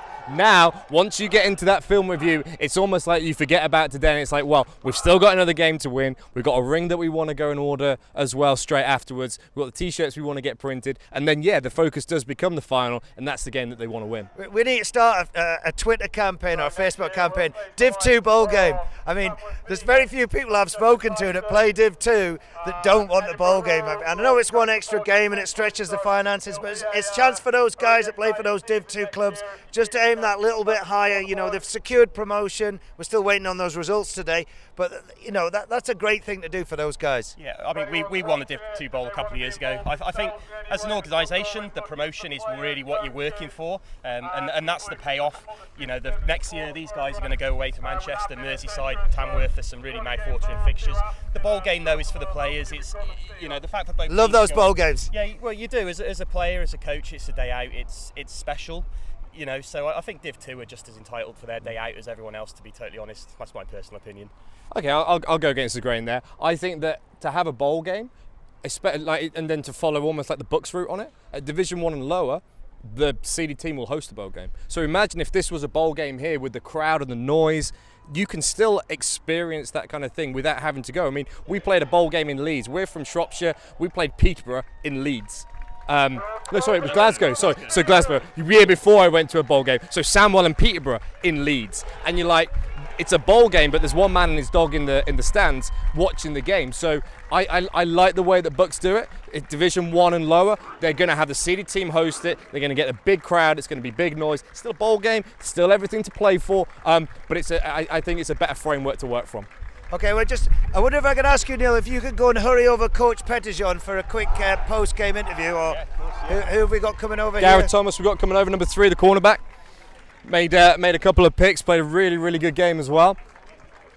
So we're about to be joined by number 3, defensive back Gareth Thomas. Well done, congratulations. Gareth, congratulations, Premiership football next year. But before that, let's talk about that game today. At times you were put on an island against number 23, a big target man, Jacob Shotton. Yep. You were given man coverage with virtually no help over the top. And 21-3, you were clearly not found wanting. Did you understand the pressure you were under as an individual on an island in that position? Yeah, but we're prepared for that. We scouted really well. There was nothing really until the third or fourth quarter. Stand here. Until the third or fourth quarter, there was nothing really through us that we weren't prepared for. 23 is good, he's fast. I sort of hoped they might target him a little bit more, but I guess I just did my job. So you went down early, 3-0 to the Vikings. I mean, that was clearly not in the script. What were you guys saying to each other on defence at that point? I think after last week, when we came back from 21 points down against EKP, we weren't really phased. We've been under pressure this year, especially in the last few games. It took a little while to get used to in the last game, but today we knew we'd come back from worse than that last week. So I know you were dialed into this game here today, but just to fill you in down south, Solent Thrashers went behind in the game but managed to stage a late comeback and win it, I think, by 1 score only. So you will be playing the number 1 ranked Solent Thrashers against the number 1 ranked Sandwell Steelers for that Div 1 bowl game. What are your thoughts on the upcoming Div 1 bowl game? Oh, we're not scared of anyone now. We're happy to play anyone. I guess so they're 13-0, we're 13-0. We got the best OC in the country, the best DC in the country. We shouldn't be scared of anyone. Well, that's the thing. That next game, you really get a chance. It's not until North and South come together that we get a good yardstick. Now, over in the Knicks Blitz game, it's very close. As far as we know, it's still 7-0. It must be late in the fourth quarter. We're still waiting for somebody to send us in a result. So, have you seen tape on the Threshers, or is that just something a bit of a periphery? Let's get the northern side of things tied up first. I think as players, that's definitely the case. I presume Max and Ryan have seen some film already. We know a little bit about them playing double wing. We're just looking forward to playing another Prem team. So obviously you got your interceptions today. There was a halftime presentation as well. Can you talk a little bit to everybody at home about the things that you've been doing with Kaleidoscope and how that's affected over the course of the season? Yeah, so at the start of the year we got together as a group and thought we wanted to do something for the community as well.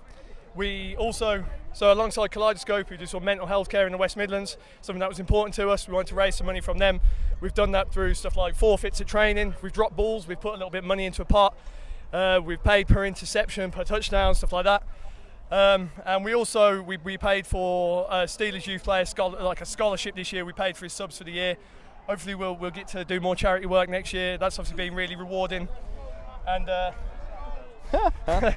so it's been a really rewarding season on and off the field. Well, Gareth Thomas, go and have a drink tonight and celebrate the victory with your friends, but all importantly, let's bring home that bowl victory for the NFC North. Hell yeah, for the. And I wish you the best of luck. North. Thank you very much. Thank you very Thank much. you very So we're much. about to Cheers. be joined now by head coach Maxwell Pettijohn. Congratulations. Well done. Come stand in the middle. So Maxwell, congratulations. Premiership team, Sandwell Steelers. You have the small matter of a bowl game, but next year you're going to be up against the big boys. Every game is going to be like that. You're going to be looking to your guys and say, dig deep. Just tell us how you feel.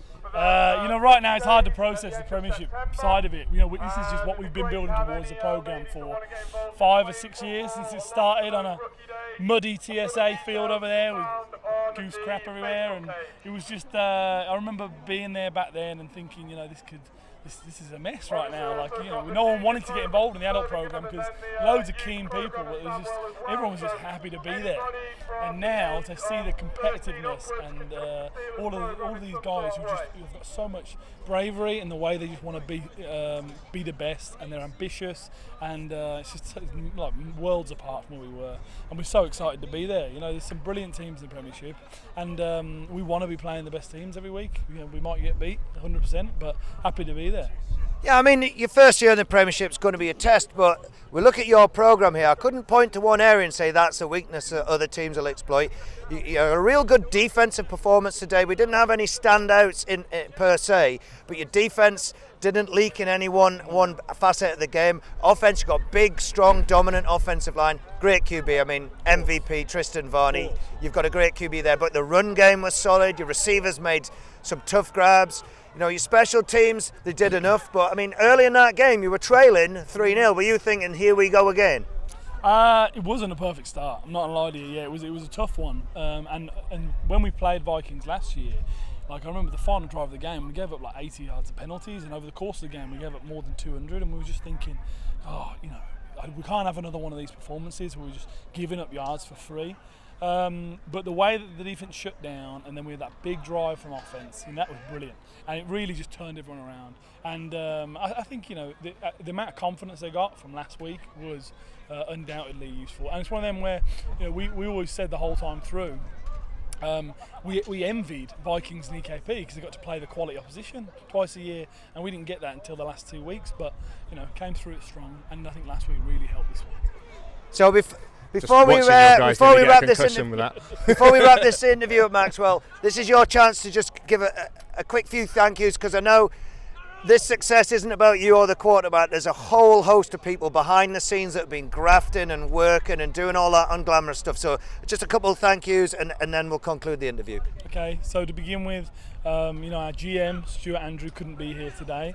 He's in hospital, expecting his first baby. So big thank you to him. He organises everything, and one of the reasons we're at this great venue, the TSA. Big thank you to him, especially because he couldn't be here today. I'd want to thank my coaches. Ryan Baker, offensive coordinator, has been fantastic. We brought in Gary Hodgins this year, who's been amazing. Carl Lewis has turned around this O-line to be like what was a talented but uncompetitive to dominant. Like second half last week, EKP. They won the game. They came out and they just ran right down the middle. So Carl as well, brilliant. I can't remember anyone else right now. I'm maybe thinking, I mean, you're struggling to put thoughts together here. So well, I think we'll sign off there. Once again, congratulations, Premiership coach Maxwell Pettijohn. Well done. Congratulations. And don't take your eye off that prize.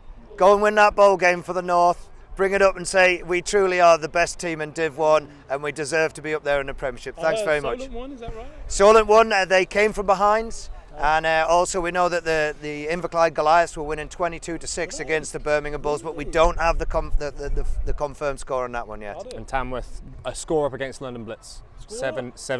I thought Tamworth would the Blitz. Hopefully they do that for the Midland football as well. So brilliant. Yeah. Okay, Andrew. Hopefully we'll be speaking to you soon as part of this under-19 national programme. Thanks, Thank you very much, Maxwell. Your final thoughts before we wrap up? I thought it was just a really good showcase for the game today. Really close, really hard fought all the way through, and like we said earlier, the key coaching decisions and the key players really made a difference today for the game. It was really, really fun to watch, and thank you for having me as well. It's a pleasure to have you on. You've been absolutely superb to work alongside, and I agree with you. Other than that second quarter, it was almost a tied football game, but Sandwell just got into that top gear. So from UKAFL, our next live broadcast, we'll be bringing you the Div 2 final on Saturday the 7th of September at Druids Park. We're still waiting to find out who it is. Currently, it should be the Goliaths versus the Halton Spartans, but we need to get the final scores from those. And that's all that remains, so thank you very much and goodbye.